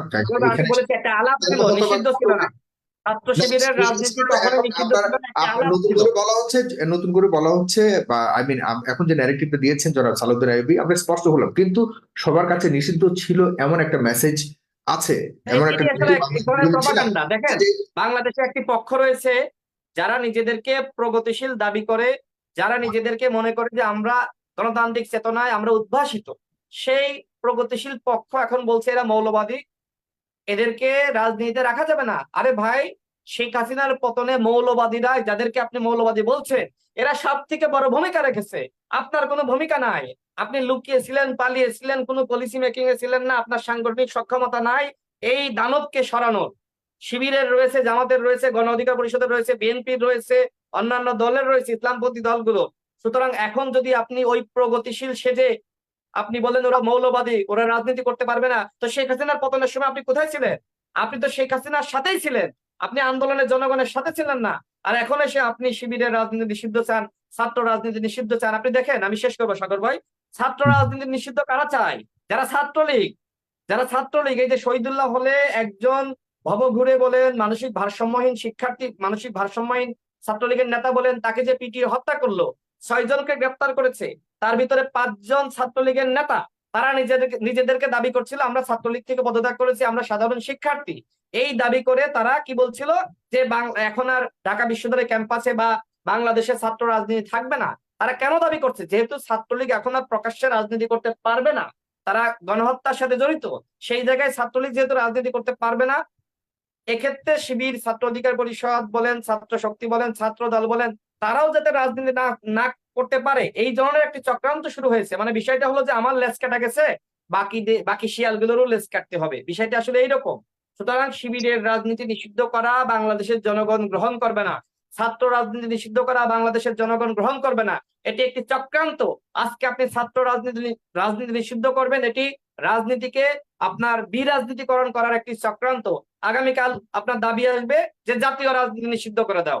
আমরা তো দেখেছি বিভিন্ন জায়গায় স্লোগান উঠেছে, এই মুহূর্তে দরকার সেনাবাহিনীর সরকার, এই মুহূর্তে দরকার অমুক সরকার তমুক সরকার, বিভিন্ন বক্তব্য এসেছে। সেই জায়গায় আমার কাছে একটি সন্দেহের জায়গা রয়ে গেছে, সেটি হলো যে এখন মূলত রাজনীতিকে আপনার বিরাজনীতিকরণ করার একটি চক্রান্ত শুরু হয়েছে। আমি শেষ করবো একটি কথা বলে, সেটি হলো দেখেন যে এখন অনেকে চাচ্ছে যে বাংলাদেশে মৌলবাদের উত্থান হয়েছে, সেই মৌলবাদের উত্থান দেখানোর জন্য এখন কিন্তু ইসলামপন্থীরা ক্ষমতা দখল করেছে, যেমনি ভাবে আফগানিস্তানে তালেবান ক্ষমতা দখল করেছে, ঠিক একইভাবে আন্তর্জাতিক মহলের কাছে কেউ কেউ দেখাতে চায় যে এখানে শিবির যাদেরকে মৌলবাদী বলা হয়, জামাত ইসলামকে মৌলবাদী বলা হয়, ইসলামিক শক্তিকে মৌলবাদী বলা হয়, এরা মূলত শেখ হাসিনার পতন ঘটিয়েছে। এবং ভারতের বিভিন্ন গণমাধ্যমে কিন্তু এ ধরনের খবর এসেছে যে মৌলবাদীরা আমাকে সরিয়ে দিয়েছে। এটিকে প্রতিষ্ঠা করার জন্যই এখন মূলত এই শিবির নিষিদ্ধ, শিবির আন্দোলনে এত ভূমিকা রেখেছে, অমুক দল ভূমিকা রাখে না, এই বিভিন্ন প্রসঙ্গগুলো আসতেছে। আমরা মনে করি এই প্রসঙ্গগুলো এই মুহূর্তে আসারই দরকার নেই। শিবিরকে বলবো যে আপনাদের আরেকটি কৌশলে এই বিষয়গুলো ডিল করতে হবে। আপনারা রাজনীতি করেন, আপনার রাজশাহী বিশ্ববিদ্যালয়ে কারা আছে, প্রকাশ্যে রাজনীতি করেন। আপনি একজন একজন করে কেন বের হচ্ছেন? আপনি আজকে সভাপতি, আপনি বলছেন আমি সভাপতি, কালকে সেক্রেটারি বলছেন আমি এখানকার সেক্রেটারি। এগুলোর মাধ্যমে এক ধরনের গোলক ধাঁধা বা এক ধরনের বিভ্রান্তি ছড়িয়ে পড়ছে। আপনারা প্রশাসনের সাথে আপনারা ফুল নিয়ে শুভেচ্ছা বিনিময় করেন যে আমরা ছাত্র শিবির করি। আপনি রাজশাহী বিশ্ববিদ্যালয়ের রাজশাহী বিশ্ববিদ্যালয়ের যিনি আপনার ভিসি রয়েছে তার সাথে সাক্ষাৎ করেন, ঢাবির ভিসির সাথে সাক্ষাৎ করেন, একবারে সাক্ষাৎ করেন, ঝামেলা মিটে যায়। কিন্তু একজন একজন করে ফেসবুকে পোস্ট দেওয়ার মাধ্যমে আপনি শিবিরের সভাপতি, এটি মনে হয় ভুল হচ্ছে। এই সিদ্ধান্ত থেকে আপনাদের সরে আসা দরকার। আপনারা প্রকাশ্যে রাজনীতি করেন, আমরা সেটি চাই, আমাদের সহযোগিতা থাকবে। আমরা সবসময় জামাত শিবিরের রাজনীতি যখন নিষিদ্ধ করার চক্রান্ত হয়েছে, যখন তাদের নিবন্ধন বাতিল হয়েছে, যখন তাদেরকে নিষিদ্ধ করা হয়েছে, গণ অধিকার পরিষদ সবসময় বিবৃতি বক্তব্য দিয়েছে, তাদের পাশে ছিল। আমরা চাই আগামীতে এমন একটি রাষ্ট্র আমাদেরকে গঠন করতে হবে যেখানে জাতীয় ঐক্য এবং জি, সংহতি থাকবে। বর্তমানে শেষ করে মেজর দিই রেজাউল সরকার, করিম। বর্তমানে যা শুরু হয়েছে রাজনৈতিক দলগুলোর মধ্যে যে ধরনের ভুল বোঝাবুঝি, আজকে বিএনপির বিরুদ্ধে জামাত বলছে, জামাতের বিরুদ্ধে বিএনপি বলছে, গণ অধিকার পরিষদের বিরুদ্ধে জামাত বলছে, এরকম যা শুরু হয়েছে এগুলো কিন্তু ৭১-এর পরে শুরু হয়েছিল। এবং ৭১-এর পরে ৫৩ বছর আমরা যেভাবে এই জাতীয় ঐক্য এবং সংহতি প্রতিষ্ঠা না করতে পারার কারণে আজকে ক্ষতিগ্রস্ত হয়েছে। ঠিক ২৪-এর যে দ্বিতীয় মুক্তি, এই দ্বিতীয় মুক্তির পরে যদি আমরা জাতীয় ঐক্য এবং সংহতি প্রতিষ্ঠা না করতে পারি, জাতীয় সরকার আমরা না গঠন করতে পারি, জি, তাহলে বাংলাদেশ কিন্তু আবারও পিছিয়ে যাবে। ৭১-এর পরে যেভাবে বাংলাদেশের ধ্বংস হয়েছে, ক্ষতি হয়েছে, এবারই কিন্তু ধ্বংস হবে। সুতরাং আসুন ছাত্র দল, ছাত্র শিবির, ছাত্র অধিকার পরিষদ সহ সকল ছাত্র সংগঠন আমরা ঐক্যবদ্ধ থাকি, আমরা সকল রাজনৈতিক দল ঐক্যবদ্ধ থাকি। আমি এতটুকু বলতে চাই, শেখ হাসিনার বিদায় হয়েছে, সচিবালয়ে কিন্তু শেখ হাসিনা রয়েছে, ফেসিবাদ রয়ে গেছে, আপনার পুলিশে ফেসিবাদ রয়ে গেছে, আপনার সকল প্রশাসনে ফেসিবাদ শেখ হাসিনা রয়ে গেছে।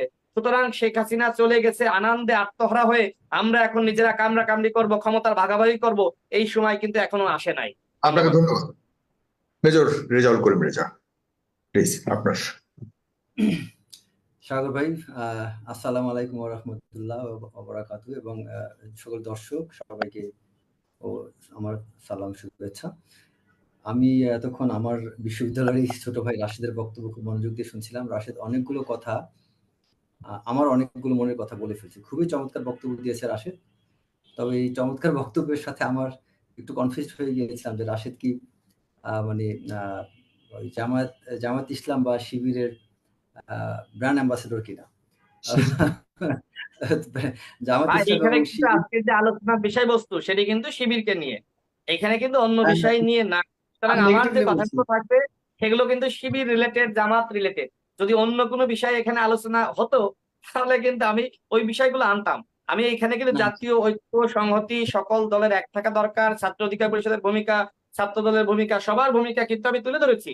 আমি কোনোভাবেই ছাত্র জি, জি, রাজনীতি করে ঠিক আছে, আসা ঠিক একজন আছে, মানুষ যা হিসেবে তুমি সেই মানে কথাটা এতটা তুলে ধরেছেন, এতটা তুলে ধরেছেন, ব্যাখ্যা হয়তো কিন্তু এমনটাই মনে বক্তব্যের হয়েছে যে মাধ্যমে চলে যাচ্ছে। জি, আমি ছাত্র রাজনীতি করে এসে জি, আমি ধন্যবাদ। কোনোভাবেই ছাত্র রাজনীতি নিষিদ্ধ চাইতে পারি না। আমি কোনোভাবেই শিবিরের মতন একটি সংগঠন যারা রাইট, এই গণ ঠিক আছে। অভ্যুত্থানে অন্যতম ভূমিকা রেখেছে আমি জানি, আমি নিজে জানি বলেই বলছি, আমি তথ্য প্রমাণ সহ তুলে ধরেছি। আব্দুল কাদেরের যে বক্তব্য সেটির মাধ্যমে প্রমাণিত হয়েছে যে নাহিদের সাথে, আসিফের সাথে, সবার সাথে, এবং আমি জানি আপনি, আর আমাকে তো বলতে হবে না, কারণ নাহিদ আসিফ আমাদের তো জুনিয়র, হ্যাঁ আমাদের তো ভাই ব্রাদার। সুতরাং আমাকে তো নতুন করে বলতে হবে না শিবিরের একটু ভূমিকা ছিল। আমি জানি এখানে শিবির এবং ছাত্রদল, আমি ছাত্র অধিকার আশাবাদী পরিষদের ব্যাপক আশাবাদী ভূমিকা ছিল। বাংলাদেশ বাংলাদেশ ছাত্র শিবির এবং জামাত ইসলামী বাংলাদেশ তারা আশা করি তোমাকে ভিন্নভাবে সম্মান দেখাবে, কারণ তুমি খুব সুন্দরভাবে তাদের সম্পর্কে সুন্দর জি, বক্তব্য এইটা দিয়েছে। তো তো এটা আজকে আমার বক্তব্য না, আমি শিবিরকে জি, নিয়ে, না, ঠিক জামাতকে আছে, ঠিক নিয়ে, আছে, ঠিক আছে, একটু একটু যারা একটু জনাব নির্দেশ, রেজা, সবাইকে নিয়ে মেজর আমি রেজা, কথা প্লিজ, বলি এবং এটা বলতে আচ্ছা, হবে। এখন একটু সামনে। সাগর ভাই, যেহেতু ছাত্র শিবির প্রসঙ্গে আজকে এই অনুষ্ঠান, তো আমি নিজেই একটা প্রশ্ন দিয়ে আমার ইয়েটা শুরু করি যে একচুয়ালি বাংলাদেশের, আমি ভাবছিলাম সাগর ভাই হয়তো এই প্রশ্নটা আমাকে করবেন, যে বাংলাদেশের ছাত্র রাজনীতির ক্ষেত্রে শিবিরকে নিয়ে এত ভয়, থ্রেট, এত আশঙ্কা কেন? Why Shibir is a threat? গত কয়েকদিন ধরে দেখতে পাচ্ছিলাম সোশ্যাল মিডিয়াতে এই শিবিরের, ঢাকা ইউনিভার্সিটি শিবিরের সভাপতি এই যে আবিষ্কার হলো, এটা নিয়ে মারাত্মক রকম একটা কিউরিওসিটি অনেক বড় এক ধরনের আলোচনা সমালোচনা এবং খুব নেগেটিভলি অনেকেই করছে, এটা কেন জানতো না। মানে ব্যাপারটা হচ্ছে অ্যাজিব যে অনেক বড় একটা অপরাধী, অনেক বড় একটা মাফিয়া কিং, অনেক বড় একজন সন্ত্রাসী এতদিন লুকিয়েছিলেন, হঠাৎ করে সেই সন্ত্রাসী উদয় হলো। মানে মানুষের রিয়াকশনটা ঠিক এইরকম। আমার এখানে প্রশ্ন দুটো জিনিস, একটা হচ্ছে এই রিয়াকশনটা এটা কি আদৌ ঠিক? এই যে আমরা যে রিয়াকশনটা দেখাচ্ছি, এই রিয়াকশনটা কি শ্রদ্ধার সাথে হওয়া উচিত না ঘৃণার সাথে? নাম্বার ওয়ান কোশ্চেন, আমি নিজেই প্রশ্ন আমি উত্তর দেবো যে এটা কি ঘৃণার সাথে হওয়া উচিত না শ্রদ্ধার সাথে। আরেকটা হচ্ছে কেন শিবির জামাতকে নিয়ে এত ভীতি এত ভয়, কেন তাদেরকে বিএনপির মতো একটা বৃহৎ দলকে আওয়ামী লীগ নিশ্চিহ্ন করতে না চেয়ে কেন শিবিরকে জামাতকে নিশ্চিহ্ন করতে চেয়েছেন? আমি এখন উত্তরে ফিরি। প্রথমে হচ্ছে এটা কি ভয় হওয়া উচিত না মানে ঘৃণা না শ্রদ্ধা উচিত? আমি মনে করি শ্রদ্ধা করা উচিত। কারণ এই যে শিবিরের সভাপতি যিনি, যাকে আবিষ্কার করা হলো বা যিনি উদয় হলেন, এই ছেলেটার সম্পর্কে কোনো দুর্নীতির অভিযোগ আছে? নাই। খারাপ কোনো রেকর্ড আছে? নাই। সে কি মেধার কোনো দিক দিয়ে ঘাটতি আছে? নাই। তার অবদান নিয়ে কোনো প্রশ্ন আছে? নাই। এই ছেলের সম্পর্কে, এই ছাত্র শিবিরের যিনি সভাপতি, তার সম্পর্কে সব দিক থেকে পজিটিভ বার্তা। তাহলে কেন আমরা এত নেগেটিভলি তাকে উপস্থাপন করছি? এটা অবাক বিষয়। সো এখানে আমি মনে করি এটা শ্রদ্ধার সাথে তার এই বিষয়টাকে আমি তাকে অ্যাপ্রিসিয়েট করি। আর কারণ আর তার লুকিয়ে থাকাটা একটা অপরাধ না। কারণ যেখানে শিবির নিষিদ্ধ, যেখানে বাংলাদেশে আওয়ামী লীগ যে পরিবেশটা তৈরি করে রেখেছিল, সেই পরিবেশে এর বিকল্প কিছু ছিল না। আচ্ছা, এখন দ্বিতীয় প্রশ্ন যেটা, কেন শিবিরকে নিয়ে বা জামাত ইসলাম নিয়ে এত থ্রেড, এত ভীতি? এই থ্রেড ভীতি কিন্তু তারা রক কাটে, পা কাটে, হত্যা করে, এটা ওটা অনেক অনেক কথা আছে না, এগুলোর জন্য না, তাদের শক্তির জন্য না। এই হুমকিটা হচ্ছে ছাত্র শিবিরের, যারা ছাত্র শিবির করে তাদের যোগ্যতা, তাদের মেধা, তাদের ডিসিপ্লিন, শৃঙ্খলা। কারণ ছাত্র শিবিরের ছেলেরা শৃঙ্খলা রক্ষা করে, তারা উচ্ছৃঙ্খল হয় না অন্য কোনো ছাত্র রাজনীতির মতো। ছাত্র শিবিরের মধ্যে সততা আছে। একটা ছাত্র শিবিরের ছেলের সম্পর্কে কোনো দুর্নীতি কেউ প্রমাণ করতে পারবে? আমরা যদি তুলনা করি, যে কথা রাশেদ খুব সুন্দরভাবে ব্যাখ্যা করছেন, পারবে কেউ? সব দলে পাবেন, কিন্তু ছাত্র শিবির একটা বের করেন তো। তারপরও আমরা তাদের পেছনে লেগে আছি দোষ ধরার জন্য, তাও দুর্নীতি খুঁজে পাচ্ছি না। তারপরে তাদের স্ট্রাকচারাল ফ্রেমওয়ার্ক বা অর্গানাইজেশনাল ফ্রেমওয়ার্ক, তাদের যে স্ট্রাকচার কত উন্নত, তাদের হায়ারার্কি কত উন্নত। দেখেন যে ছাত্র শিবির, আপনার যদি ছাত্র দল বা ছাত্রলীগ, তাদের ছাত্র শিবির থেকে অনেক কিছু শিক্ষণীয় আছে। ছাত্র দলের সভাপতি যদি আজকে কোনো একটা ঘটনা ঘটে, তখন আন্দোলনে নেমে যায়, কে সভাপতি হবে? ছাত্র শিবিরের ক্ষেত্রে এই চিন্তা নাই, কারণ তাদের এই মিলিটারি সিস্টেম, সিনিয়রিটি আছে তাদের মধ্যে এমন সিনিয়রিটি দেওয়া আছে যে একজন সভাপতিকে অ্যারেস্ট করলে পরবর্তী কে অটোমেটিক দায়িত্বে আসবেন, এটা তাদের মধ্যে এই ডিসিপ্লিনটা তৈরি করা আছে, যেখানে তাদের মধ্যে কোনো সংখ্যা হয় না। ছাত্র শিবির হওয়ার জন্য তাকে সমর্থক হতে হয় ফার্স্টে, সমর্থক হওয়ার পর তাকে কর্মী হতে হয়। মানে কর্মী যখন হয়, তখন সে তার নামটা ওখানে ঢুকিয়ে দেয় লিস্টের মধ্যে, সে অমুক জায়গায় একজন কর্মী।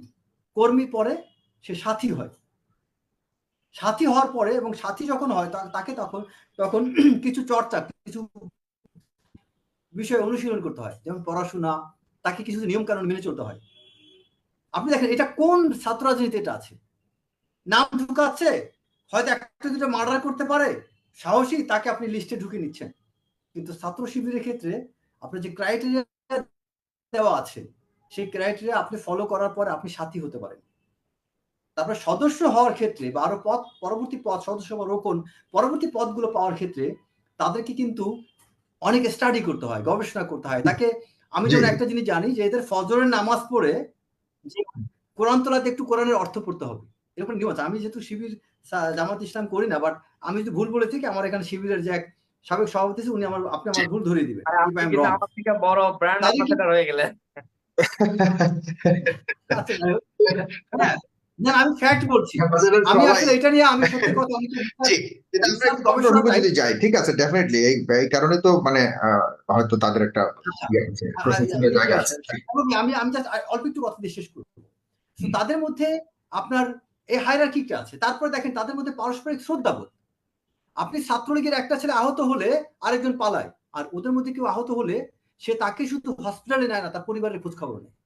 এই যে রেসপন্সিবিলিটি, সম্প্রীতি, ভ্রাতৃত্ববোধ, যেটা আমরা সেনাবাহিনীতে আমরা বলি যে আমাদের মধ্যে ব্রাদারহুড, এটা আমরা সেনাবাহিনীতে আমরা সবসময় বলি।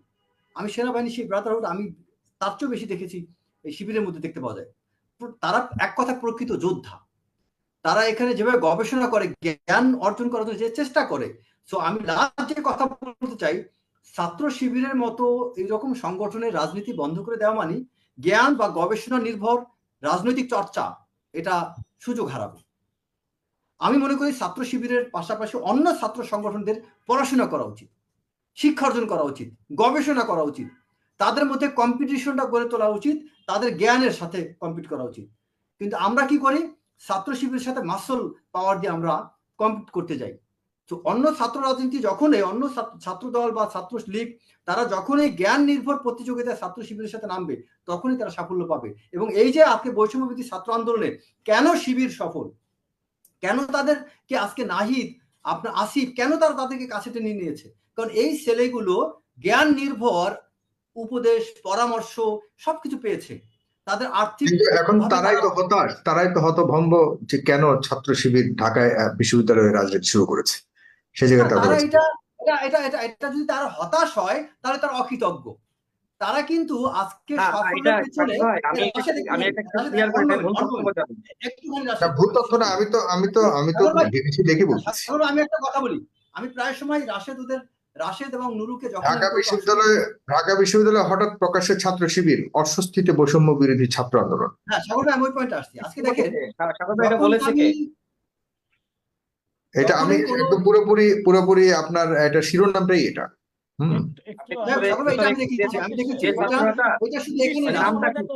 সেই ছাত্রনেতার নাম কি সাগর ভাই? একটু দেখেন, একজন ছাত্রনেতার বক্তব্য গেছে, নামটা একটু দেখেন। আমি একটু ক্লিয়ার করতেছি যদি আমি আছি, কিন্তু আপনার কথা থেকেই রেফারেন্স পয়েন্ট অন্যদিকে চলে যাচ্ছে, ওই কারণে ওরা জানতে যাচ্ছে। হ্যাঁ, আমি কথাটা একটু শেষ করি। আচ্ছা বলেন রেজা ভাই, বলেন। এখানে যে শিরোনামটা আসছে, আপনার এই শিরোনামটা এটা অস্বাভাবিক কিছু না। এটা গত কয়েকদিন ধরে যে ধরনের সমালোচনা হচ্ছে এটা আসতেই পারে, কিন্তু সিম্পল ব্যাখ্যাটা হচ্ছে যে এই শিরোনামটা ওরা আজকে যে পরিপ্রেক্ষিতে দিচ্ছে এটা অকৃতজ্ঞতার বহিঃপ্রকাশ। এটা কমপ্লিটলি তাদের আপনার আমি বলবো যে অকৃতজ্ঞতা, কৃতজ্ঞতা এক কথায়, যে উপকার করে বিনিময়ে আপনার অপকার করা। তো তারা এখানে যেটা আমি যেহেতু একটু বলি, আপনার কাছে আছি, প্রশ্নের উত্তরটা দেই। বিবিসি লিখেছে, ফলে তার নেতৃত্বে শনিবার নিজেকে ঢাকা বিশ্ববিদ্যালয়ের ছাত্র শিবিরের সভাপতি ঘোষণা দেওয়ার আগ পর্যন্ত সাধারণ শিক্ষার্থীরা মিস্টার কায়েমকে চিনতেন বৈষম্য বিরোধী ছাত্র আন্দোলনের একজন সক্রিয় নেতা হিসেবে। ফলে তার নেতৃত্ব মেনে যারা মাঠে আন্দোলন করেছেন তাদের অনেকেই এখন প্রতারিত বোধ করছেন। আমি তো অস্বস্তি বলেছি, সেখানে প্রতারিত শব্দটা ব্যবহার করা হয়েছে। আবার মিস্টার কায়েম মানে ঢাকা বিশ্ববিদ্যালয়ের বর্তমান ছাত্র শিবিরের সভাপতি মিস্টার কায়েমের পরিচয় প্রকাশ পাওয়ার পর বেশ অস্বস্তিতে পড়েছেন বৈষম্য বিরোধী ছাত্র আন্দোলনের অন্য নেতারা। আমরা আগে থেকেই ছিলাম জানি, মিস্টার কায়েম বিবিসি কে বলেছেন পরিস্থিতির কারণে এতদিন নিজের রাজনৈতিক পরিচয় গোপন রাখতে বাধ্য হয়েছেন তিনি। This is that. আমি একটু ক্লিয়ার করে দিই।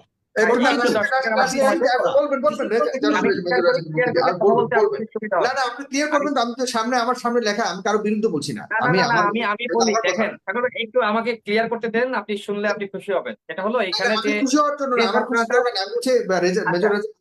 আমি মনে করি ভাইও তার বক্তব্য দেওয়ার জন্য সুবিধা হবে। সেটা হলো যে ছাত্র নেতার বক্তব্য এখানে নেওয়া হয়েছে বৈষম্য বিরোধী ছাত্র আন্দোলনের আরিফ সাহেব, এবং আমার জানা মতে তিনি কোথায় নাম শুনেছেন? না আছে, এই যে ছবি দেখেন, এই যে আমার মোবাইলে আরিফ ভিতরে, এটা বড় টিভি।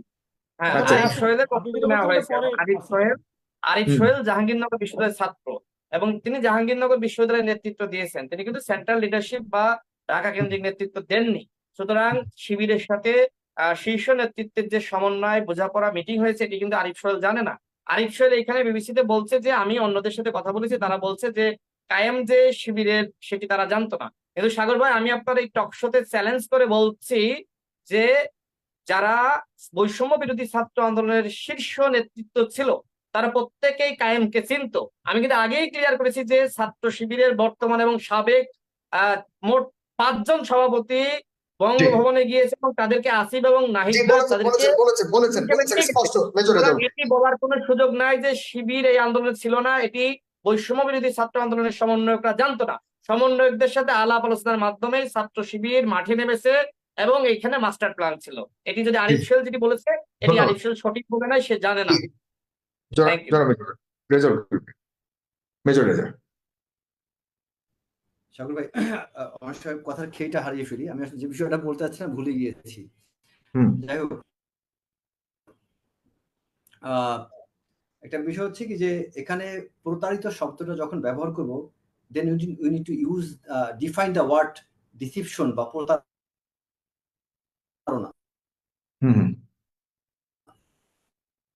এটা আমার ডিফাইন করা উচিত। প্রতারণা বলতে কি বোঝায়? আপনার আমার একটা, that's called deception, right? So এই পরিচয় ডিফারেন্ট ব্যাপার, তার অ্যাকশনটা দেখবো। হোয়াট ইজ তার আইডেন্টিটি? আমার মুখ্য না, তার অ্যাকশন, সে কি রোলটা প্লে করছে, এটা ইম্পর্টেন্ট। সে কি কাজ, তার আদর্শ কি ছিল, তার নীতি কি ছিল, তার উদ্দেশ্য অবজেক্টিভ কি ছিল। তার অবজেক্টিভ তো সে বদল করে নাই, তার অবজেক্টিভ তো সেম। সে যে অবজেক্টিভ নিয়ে আন্দোলন শুরু করেছে, সে ওই অবজেক্টিভের লক্ষ্যমাত্রা সে অর্জন করছে। এই জায়গাটায় তাকে প্রতারণা বলা যাবে না, বরং এটা বলতে হবে যে তোমাদেরকে, এদেরকে ছাড়া তোমাদের উপায় ছিল না। এই যে আপনি যে আমি যে একটা কথা কিছুক্ষণ আগে বলেছি যে ছাত্র শিবির, তাদের মধ্যে স্ট্রাকচার, তাদের যে অর্গানাইজেশনাল ফ্রেমওয়ার্ক, এটা অন্য কোনো ছাত্র রাজনীতির মধ্যে নেই। এই স্ট্রাকচারাল ডেভেলপমেন্টের কারণে এই আপনার মূলত এই আন্দোলনটা অনেক বড় একটা আপনার বেগবান হয়েছে এবং সাফল্য পেয়েছে। আর সবচেয়ে বড় সাফল্য যে কারণে পেয়েছে, যেমন আমি নুরু এবং রাশেদ, ওদেরকে দেখলে মাঝে মধ্যে আফসোস করি।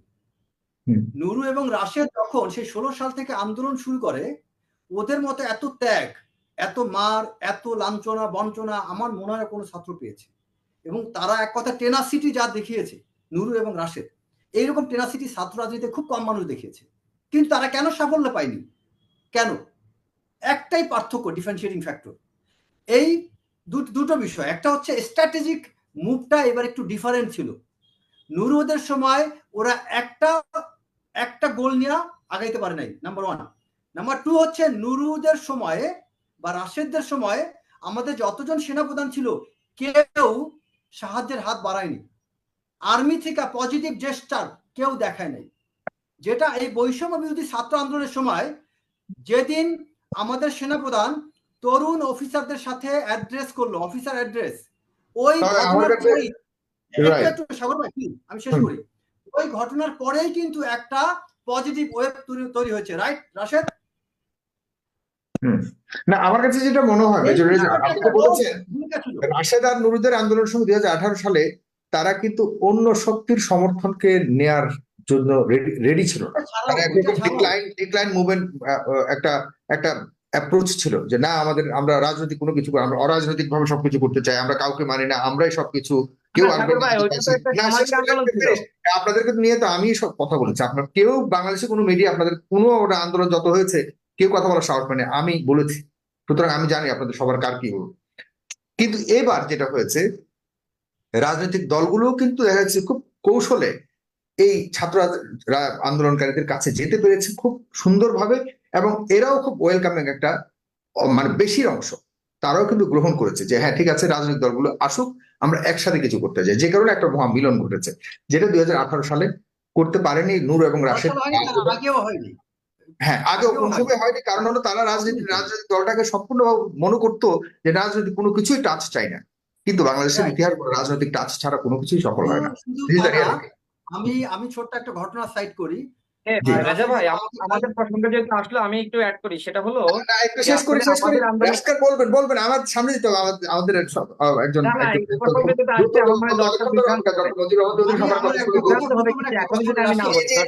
আপনাদের বিষয়টা আসবে, স্বাভাবিক আসবে, কথার কথা।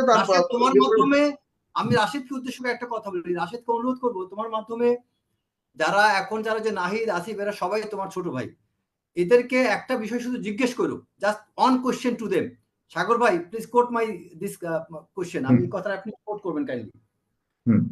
আমাকে চিটাগাং ডিভিশনের আপনার 34 কনস্ট্রাকশন ব্রিগেড, আমি নামটা মেনশন করে বলি, কনস্ট্রাকশন ব্রিগেডের ব্রিগেডিয়ার জেনারেল আহমেদ শরীফ, খুবই চৌকুশ একজন অফিসার, তিনি আমাকে একদিন বলছিলেন যে যখন চিটাগাংয়ে ওয়াসার মোড়ে পুলিশ যখন অতর্কিত হামলা চালায়, গুলি করে, ছাত্রলীগের হাতে অস্ত্র চলে গিয়েছিল, রাশেদ আমি ভুল বলে তুমি আমাকে ধরে দিবা, ছাত্রলীগও যখন সেখানে হামলা করা শুরু করেছিল, পুলিশ একসাথে, ছাত্রলীগ যুবলীগ পুলিশ একসাথে হামলা করেছিল অসার মোড়ে, সেদিন সেনাবাহিনী শুধু তাদেরকে রক্ষা করেনি, পাল্টা গুলি পর্যন্ত করেছিল।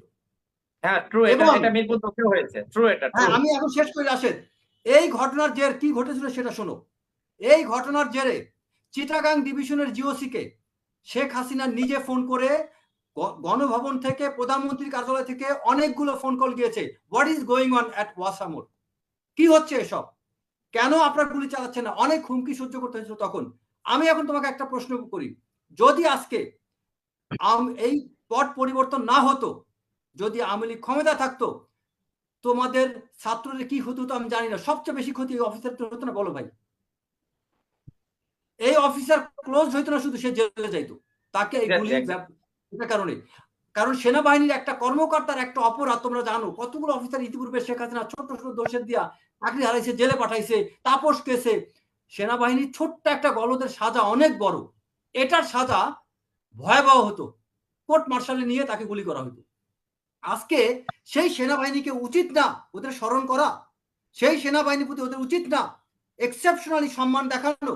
আমি অবাক হই, এখন পর্যন্ত এই নাহিদ, আসিফ, ওরা এই সমন্বয়করা একজন প্রস্তাব করলো না আমরা সেনা ভবনে বা সেনা অফিসারদের সাথে দেখা করে ধন্যবাদ দিতে চাই।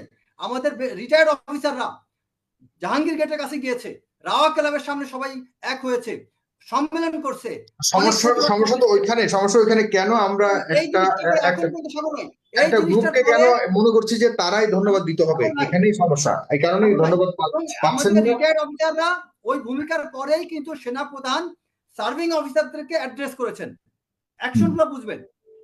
1 তারিখে বা 2 তারিখে যখন রিটায়ার্ড অফিসাররা আমরা একদম পুরো অন্যদিকে চলে যাচ্ছে আমাদের আলোচনাটা, একটু শর্টকাট করি তাহলে আপনি মোটামুটি এই কৃতজ্ঞতা বোধ তাদের থাকা উচিত। আর বেশি এই জন্য আমি রিপিট করছি এটা, যে রাশেদদের আজকে সাফল্য 18তে হওয়ার কথা ছিল, কারণ তাদের আন্দোলনটাকে আমি আগায় রাখি।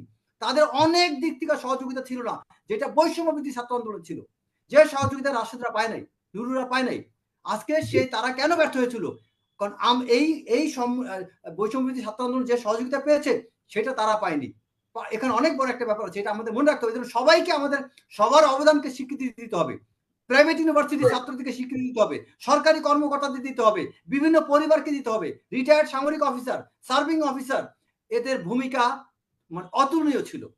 ইভেন মিডিয়া, অনেক সাংবাদিক, অনেক চমৎকার, আপনার মতো প্ল্যাটফর্ম, সাগর ভাই আপনি যেটা করছেন আপনার ফেইথ দ্য পিপল থেকে, অতুলনীয় ভূমিকা। আমার মনে আছে ফেইথ দ্য পিপল কন্টিনিউয়াসলি তখন বিভিন্ন পজিটিভ সাহস যোগানোর মতো পোস্ট দিয়ে যাচ্ছিলেন।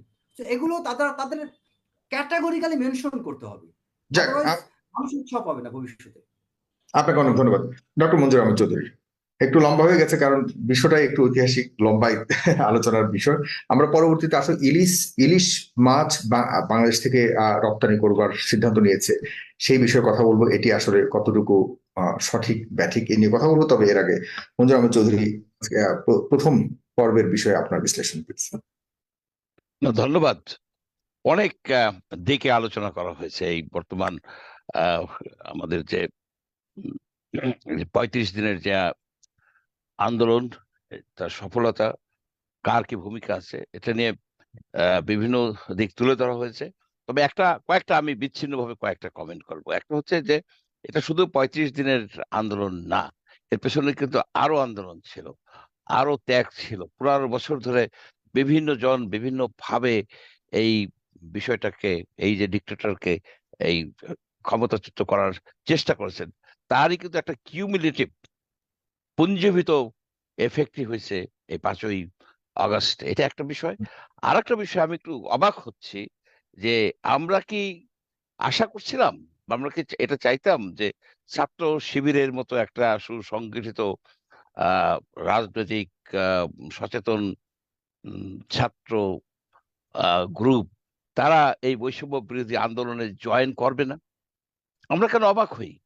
এটা তো ন্যাচারাল যে এই ধরনের একটা কর্মকাণ্ডে শিবিরের মতো একটা অর্গানাইজেশন ডেফিনেটলি জয়েন করবে, এটাই ছিল ন্যাচারাল।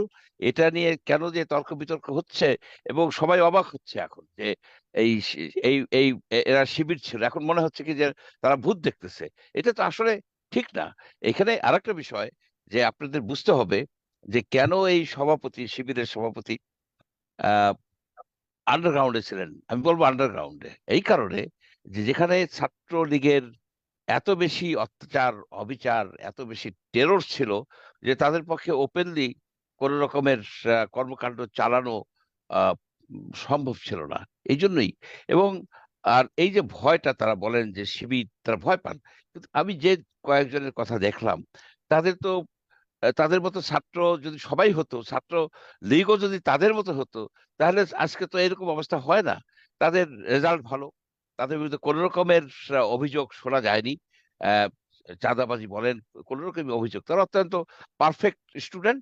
এবং তাদের আন্দোলনটা, এই যে ছাত্রদের এই আন্দোলনটা কিন্তু ছাত্রদের ইস্যুতে, অর্থাৎ জবের জন্য বৈষম্য যে ছিল, যেটা কোটা প্রথা ছিল, ওটার ভিতরে সীমাবদ্ধ ছিল, কিন্তু শেষ পর্যন্ত এটা এক দফায় চলে গেছে। সেটা ছিল ন্যাচারাল কনসিকুয়েন্সেস।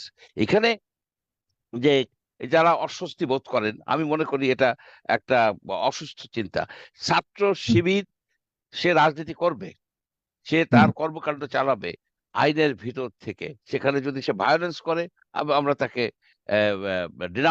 আমরা তাকে ডিনাউন্স করব। এইখানে যে সে যদি আইন মেনে, বিশ্ববিদ্যালয়ের আইন মেনে সে যদি তাদের কর্মকাণ্ড তারা যদি চালায় যায়, হোয়াটস দ্য রং? আমি এটা বুঝি না। এখানেই আমাদের এই অসহিষ্ণুতা প্রকাশ পায়। আবার কিছু বিষয় আছে, যেমন হয়তো বলা যেতে পারে যে ছাত্র শিবিরে তো অন্য ধর্মাবলম্বী, সনাতনী বলেন, খ্রিস্টান বলেন, তারা তো জয়েন করতে পারে না। ওকে, তারাও জয়েন করতে পারে না, তারা অন্য দলে তাদের ওইরকম একটা করতে পারে। এটা একটা বিষয় যে ছাত্র শিবির তাদের আদর্শ নিয়ে আছে। যদি কেউ লাইক করে জয়েন করবে, যদি লাইক না করে জয়েন করবে না। এখানে আমি মনে করি কি যে একটা নতুন আমরা একটা সুযোগ পেয়েছি, কিন্তু আমরা এখন অনেকেই বুঝতে পারতেছি না যে সবার যে অধিকার আছে এটা এখনো আমাদের ধাতস্থ হইতে সময় লাগবে। ছাত্র শিবির ওপেন হয়েছে, তো ওপেন হওয়ার মানে কি? তাদের এইভাবে যেটা বললেন যে আপনার আহ, ফারুক খান, বলেন, ওরা তো ধর্মের রাশিদ একটা খান। বড় ধর্মের একটা বড় ধরনের আপনি তুলনামূলক একটা উদাহরণ দিলেন যে কেন তারা করবে, বা এরকম কোন আদর্শিক I mean, আমি তাদের মনে করি কি তাদের এটা পরিস্থিতি একটা কি বিষয় আছে। কিন্তু একটু আগে দেখলেন ছাত্রলীগ তো মুসলিম, আমরাও মুসলিম, বিএনপিও মুসলিম, শিবিরও মুসলিম, রাইট? তবুও তো ছাত্রলীগ যদি জানে যে ছাত্র শিবিরের কেউ, তার পরিচয় ছাত্র শিবির, তারাও তো তাদের ছাত্রলীগের ইয়েতে তালিকাতে কখনোই নিবে না। সুতরাং প্রত্যেকটা সংগঠনের একটা আদর্শিক জায়গা থাকে, সেই জায়গাতে হয়তো ছাত্র শিবিরের এরকম আছে যে কারণে তারা না, আমি না সেটা এরপরে রেসপেক্ট এখানে করি যে, ছাত্র হিন্দুদেরকে ঘৃণা করে, এটাও না, কিন্তু এখানেও আমরা একটা বিষয়কে স্পষ্ট করা দরকার। না, হ্যাঁ, আমি আমি বলি না যে তারা ঘৃণা করে, আমি বলি যে এইখানে তাদের একটা লিমিটেশন আছে যে অন্য লিমিটেড যার যার পলিসিগত অন্য, কিছু এখন ইচ্ছে তাদের এটা ইয়ে, যাতে, সুতরাং সেখানে হয়তো অন্য ধর্মাবলম্বীরা এখানে জয়েন করতে করতে পারতেছেন না। তারাও ইচ্ছে করলে এই ধরনের একটা অর্গানাইজেশন করতে পারে যেখানে মুসলিমরা যেতে পারবে না। তবে আমার হচ্ছে যে ধর্মভিত্তিক, শুধুমাত্র ধর্মের উপর ভিত্তি করে আহ, রাজনীতি করা ঠিক না। তারপর আই রেসপেক্ট দেয়ার রাইট যে আমরা ঠিক আছে এইভাবেই করব। সবকিছুর ঊর্ধ্বে হচ্ছে যে ছাত্রদের রাজনীতি ছাত্রদের ইস্যু নিয়ে থাকা উচিত। তারা যেন অন্য কোনো দলের লেজুর বৃত্তি না করে। ছাত্র শিবির যেন জামাতের লেজুর না হয়ে যায়, যেমন ছাত্রলীগ ছিল আওয়ামী লীগের। এটা ছাত্র শিবির তার সকল রাজনীতি, সকল কর্মকাণ্ড ছাত্রদের সুবিধার জন্য, ছাত্রদের লেজিটিমেট ডিমান্ডের জন্য করবে, within the limits of the law. এটাই আমার বক্তব্য। তবে সুন্দর বিভিন্ন দিক ব্যাখ্যা করা হয়েছে। এটার আর ফার্দার কিছু বলার এই মুহূর্তে আমার নাই। আপনি আহ, বলতে চাচ্ছেন যে ছাত্র শিবির রাজনীতি করবে, এতদিন তারা নিষিদ্ধ ছিল অথবা আন্ডারগ্রাউন্ডে ছিল, হোয়াট এভার, যেটা বলছেন যে তারা প্রকাশ্যে আসেনি, এইটা এটাও বা কেন আসেনি, এটা নিয়েও কথা বলার কেন প্রয়োজন হলো, আর তারা করবে এটাই স্বাভাবিক, এই নিয়ে আশ্চর্য হবার কিছু নেই। আপনি এখানে আপনার অবস্থান। আচ্ছা, হ্যাঁ, আরেকটা বিষয় হচ্ছে কি যে অ্যাপ্রুভ করে কে? হুম। অন্যান্য যে ছাত্রদের যে ইয়ে আছে, দল আছে, বা ছাত্রদের যে সংগঠন আছে, তারা অ্যাপ্রুভ করছে তাদেরকে কারা? ছাত্র শিবির যে নিষিদ্ধ, নিষিদ্ধ করে ছাত্রলীগ করে বলে নিষিদ্ধ করে দেওয়া হলো, বা ছাত্র দল করে, এক দল আর দলকে নিষিদ্ধ করে। কিন্তু এইখানে আমি ঢাকা ইউনিভার্সিটির ছাত্র ছিলাম বহুদিন আগে। আমি তো জানি না যে there is a body, there is a law to approve আপনি যদি অ্যাপ্রুভের সিস্টেম না থাকে তাহলে তো নিষিদ্ধের সিস্টেম থাকে না।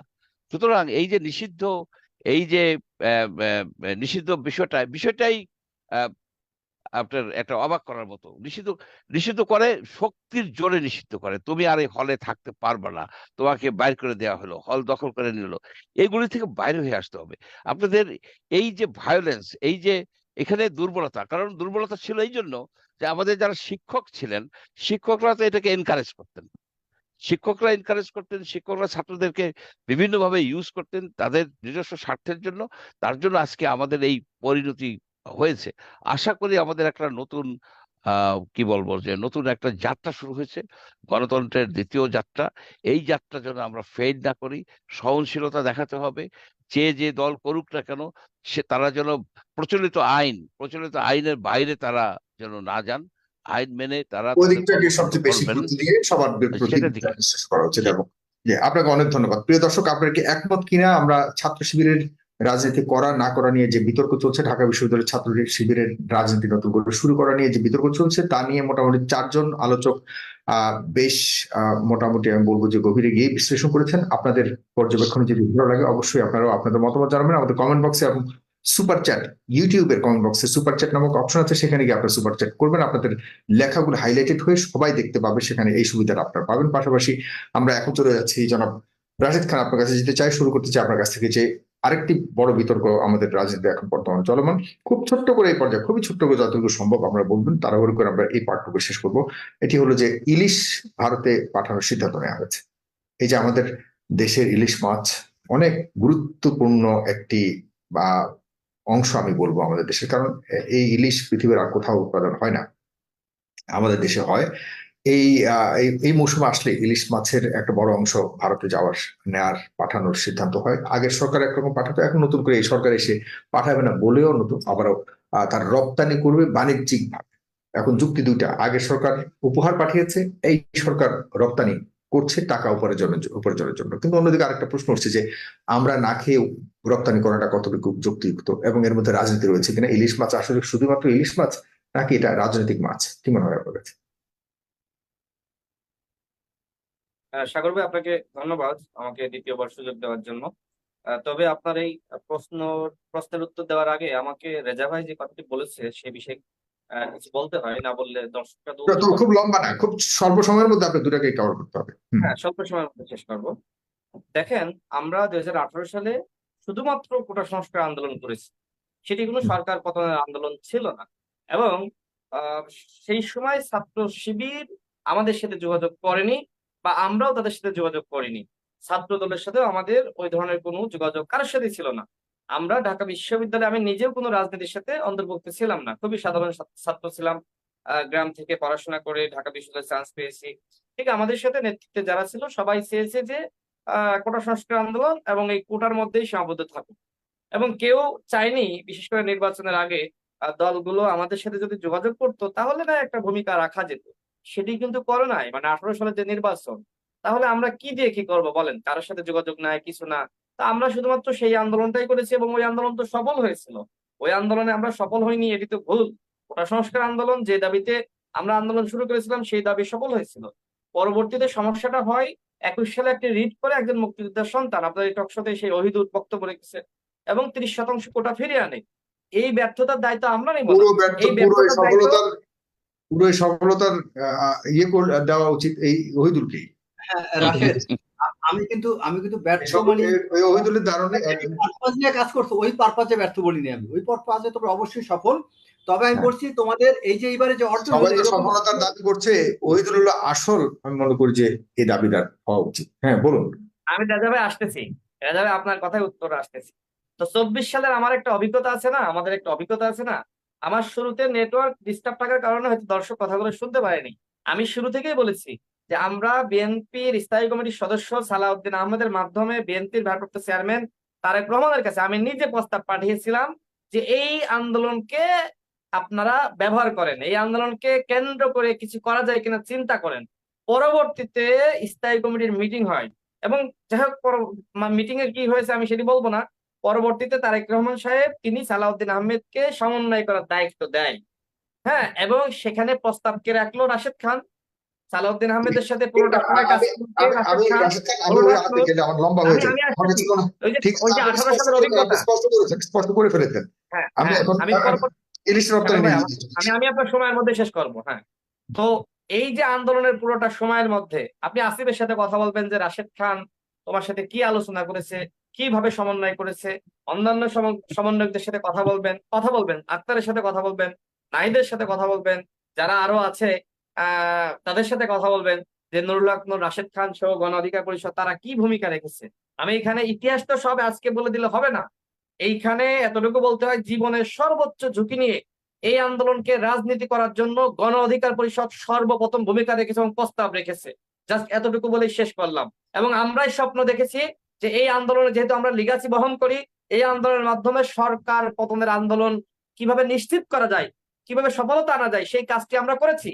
আমরা প্রকাশ্যে বক্তব্য দিচ্ছি। আমার বাসায় আমাকে 2 বার তুলে নিতে কেন আসে, আমার বাসায় কেন 2 বার অভিযান চালাই, কেন নুরুল হক নূরকে তুলে নিয়ে যায়, কেন রিমান্ডে নির্যাতন করে, রেজা ভাই আপনাকে বুঝতে হবে অনেক ইতিহাস আছে। সেগুলো যখন বই লিখবো, ইতিহাস লিখবো, সেখানে হয়তো সবকিছু তুলে ধরতে না পারলেও যতটুকু ঘটেছে আমি চেষ্টা করব সেগুলো লিপিবদ্ধ করার, একটা কথা সঠিক বলবো, ইতিহাস মানুষের কাছে তুলে ধরার। আমি একটা ওই পার্ট চমৎকার শেষ কথা করলাম। বলবো। এখন আসেন, জি, রেজা ভাই কিছু চমৎকার বলছেন? এই কথাটা আমারও কথা, যে তোমাদের লিগাসিটা যেন ওরা স্বীকার করে, এটাকে আমি এমফাসিস করি। ওরা ডেফিনেটলি লিগাসি না স্বীকার করলে, এই আন্দোলনে আমাদের ভূমিকা না স্বীকার করলে ওরা হবে অকৃতজ্ঞ, জাতির কাছে 5 বছর পরে হবে খলনায়ক।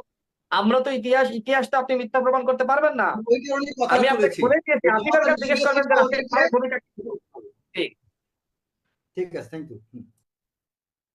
আমি আপনাকে এখানে স্পেসিফিক ভাবে বলে দিয়েছি যে উপদেষ্টা আসিফের কাছে যদি জিজ্ঞেস করেন তাহলে উত্তর পেয়ে যাবেন যে এখানে রাশেদ খান, নুরুল হক নূর তারা কি করেছে। আমরা যেহেতু লিগাসিটা বহন করি, সর্বপ্রথম তো উদ্বেগ তো আমাদের, যে এই কোটা সংস্কার আন্দোলন যদি আমরা 18 সালে জীবন দিলাম, রক্ত দিলাম, আমি তো একটা না 15 দিন রিমান্ডের নির্যাতনের শিকার হয়েছে, এটা তো কেউ হয় নাই। সুতরাং আমার সেই সফলতা আওয়ামী লীগ আবার ব্যর্থ করবে, আমি তো এটা মেনে নিতে পারি না। সুতরাং সেই দায়িত্ববোধের জায়গা থেকে 24 সালে জীবন প্রাণ দিয়ে লড়াই করেছি।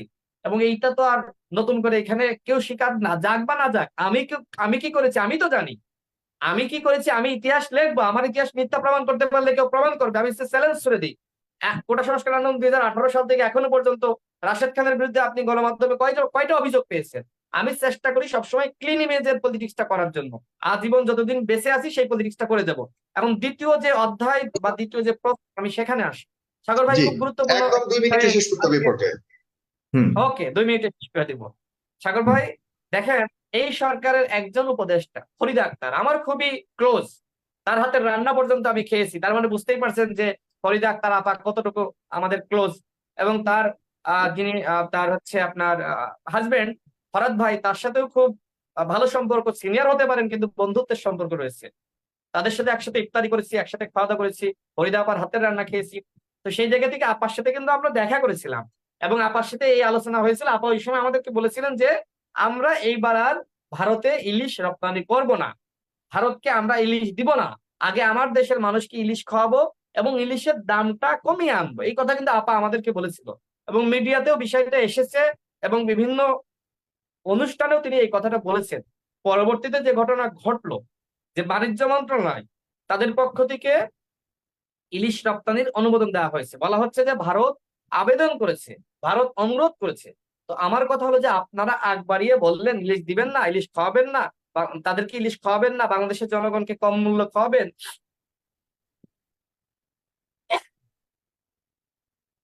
দুঃখিত, বাংলাদেশের জনগণকে কম দামে ইলিশ খাওয়াবেন, তাহলে আপনারা কেন হঠাৎ করে আবার আপনার ইলিশ দেওয়ার সিদ্ধান্ত নিলেন?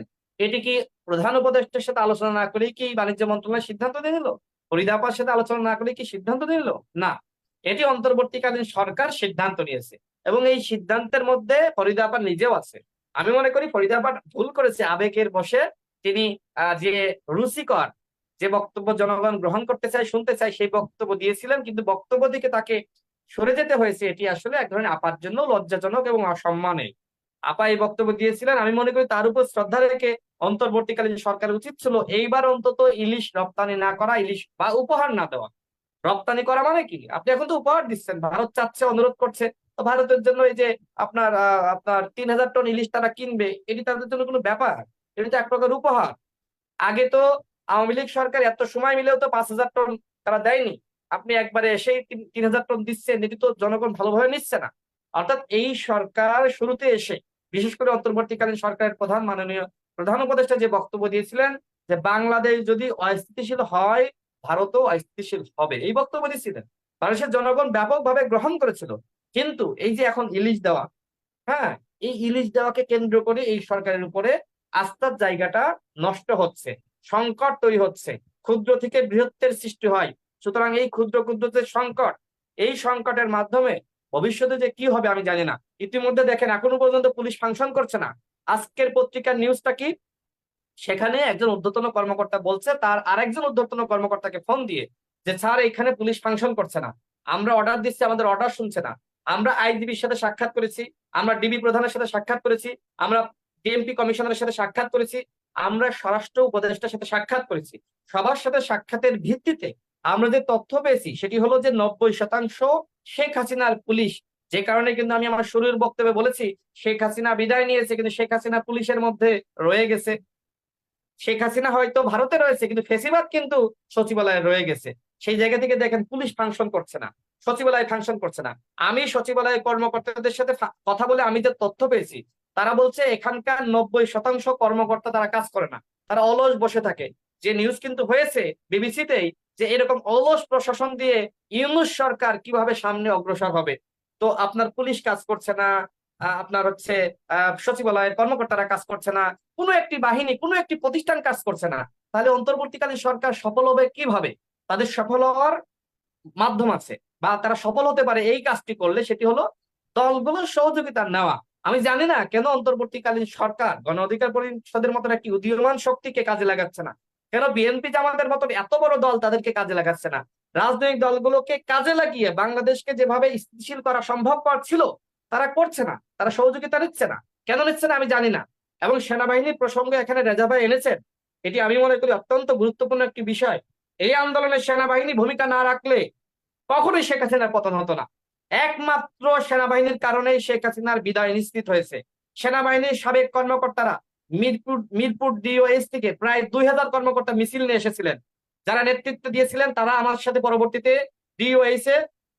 মিরপুর ডিওএস আমার সাথে মিটিং হয়েছে, তারা আমার সাথে কথা বলেছে। ওই সেনাবাহিনীর কর্মকর্তারা যদি মিছিল না আনতো, যদি রাওয়াতে সেনাবাহিনীর সাবেক কর্মকর্তারা তারা সেখানে সমাবেশ বলেন, সেমিনার বলেন, সেটির আয়োজন করে না বলতো যে আমরা এই হত্যাকাণ্ড মানব না, সেনাবাহিনীকে জনগণের কাতারে দাঁড়াতে হবে, এই কথাগুলো না বললে হয়তো শেখ হাসিনার পতন হতো না। আমি বলবো যে এটি শুধুমাত্র ছাত্র জনতার অভ্যুত্থান না, ছাত্র জনতা, শ্রমিক, সেনা অভ্যুত্থান। সেনাবাহিনীর যারা আপনার মেজর পর্যায়ে, যারা আপনার জেনারেলের পরে যারা অবস্থান করে, কর্নেল, এই সেনাবাহিনীর এবং জুনিয়র অফিসাররা, আমি কথাগুলো শুনেছি এবং সেনাবাহিনীর পক্ষ থেকে আমাকে জানানো হয়েছে, তারা বলেছে আমরা দেশের জনগণের বিরুদ্ধে অবস্থান নিতে পারবো না, আমরা এদেশের মানুষের বুকে আমরা গুলি চালাতে পারবো না। সেনাবাহিনীর স্পষ্ট বার্তা ছিল এবং সেটি বর্তমান মাননীয় সেনা প্রধান এটি প্রধানমন্ত্রীকে জানিয়ে দেয় যে আমার সেনাবাহিনী জনগণের বিরুদ্ধে দাঁড়াতে পারবে না, আপনি বিদায় নেন। যে কারণে কিন্তু সেনাবাহিনীর সমর্থন যখন শেখ হাসিনা পায়নি, সে কিন্তু লেজ গুটিয়ে হেলিকপ্টারের পা ধরে বা পাখা ধরে বা চাকা ধরে কিন্তু পালিয়ে গেছে। শেখ হাসিনার এমনি এমনি বিদায় হয়নি। এইখানে সেনাবাহিনী গণ অভ্যুত্থান বলতেছে, আপনি সেনাবাহিনীকে শ্রদ্ধা কেন করতেছেন না?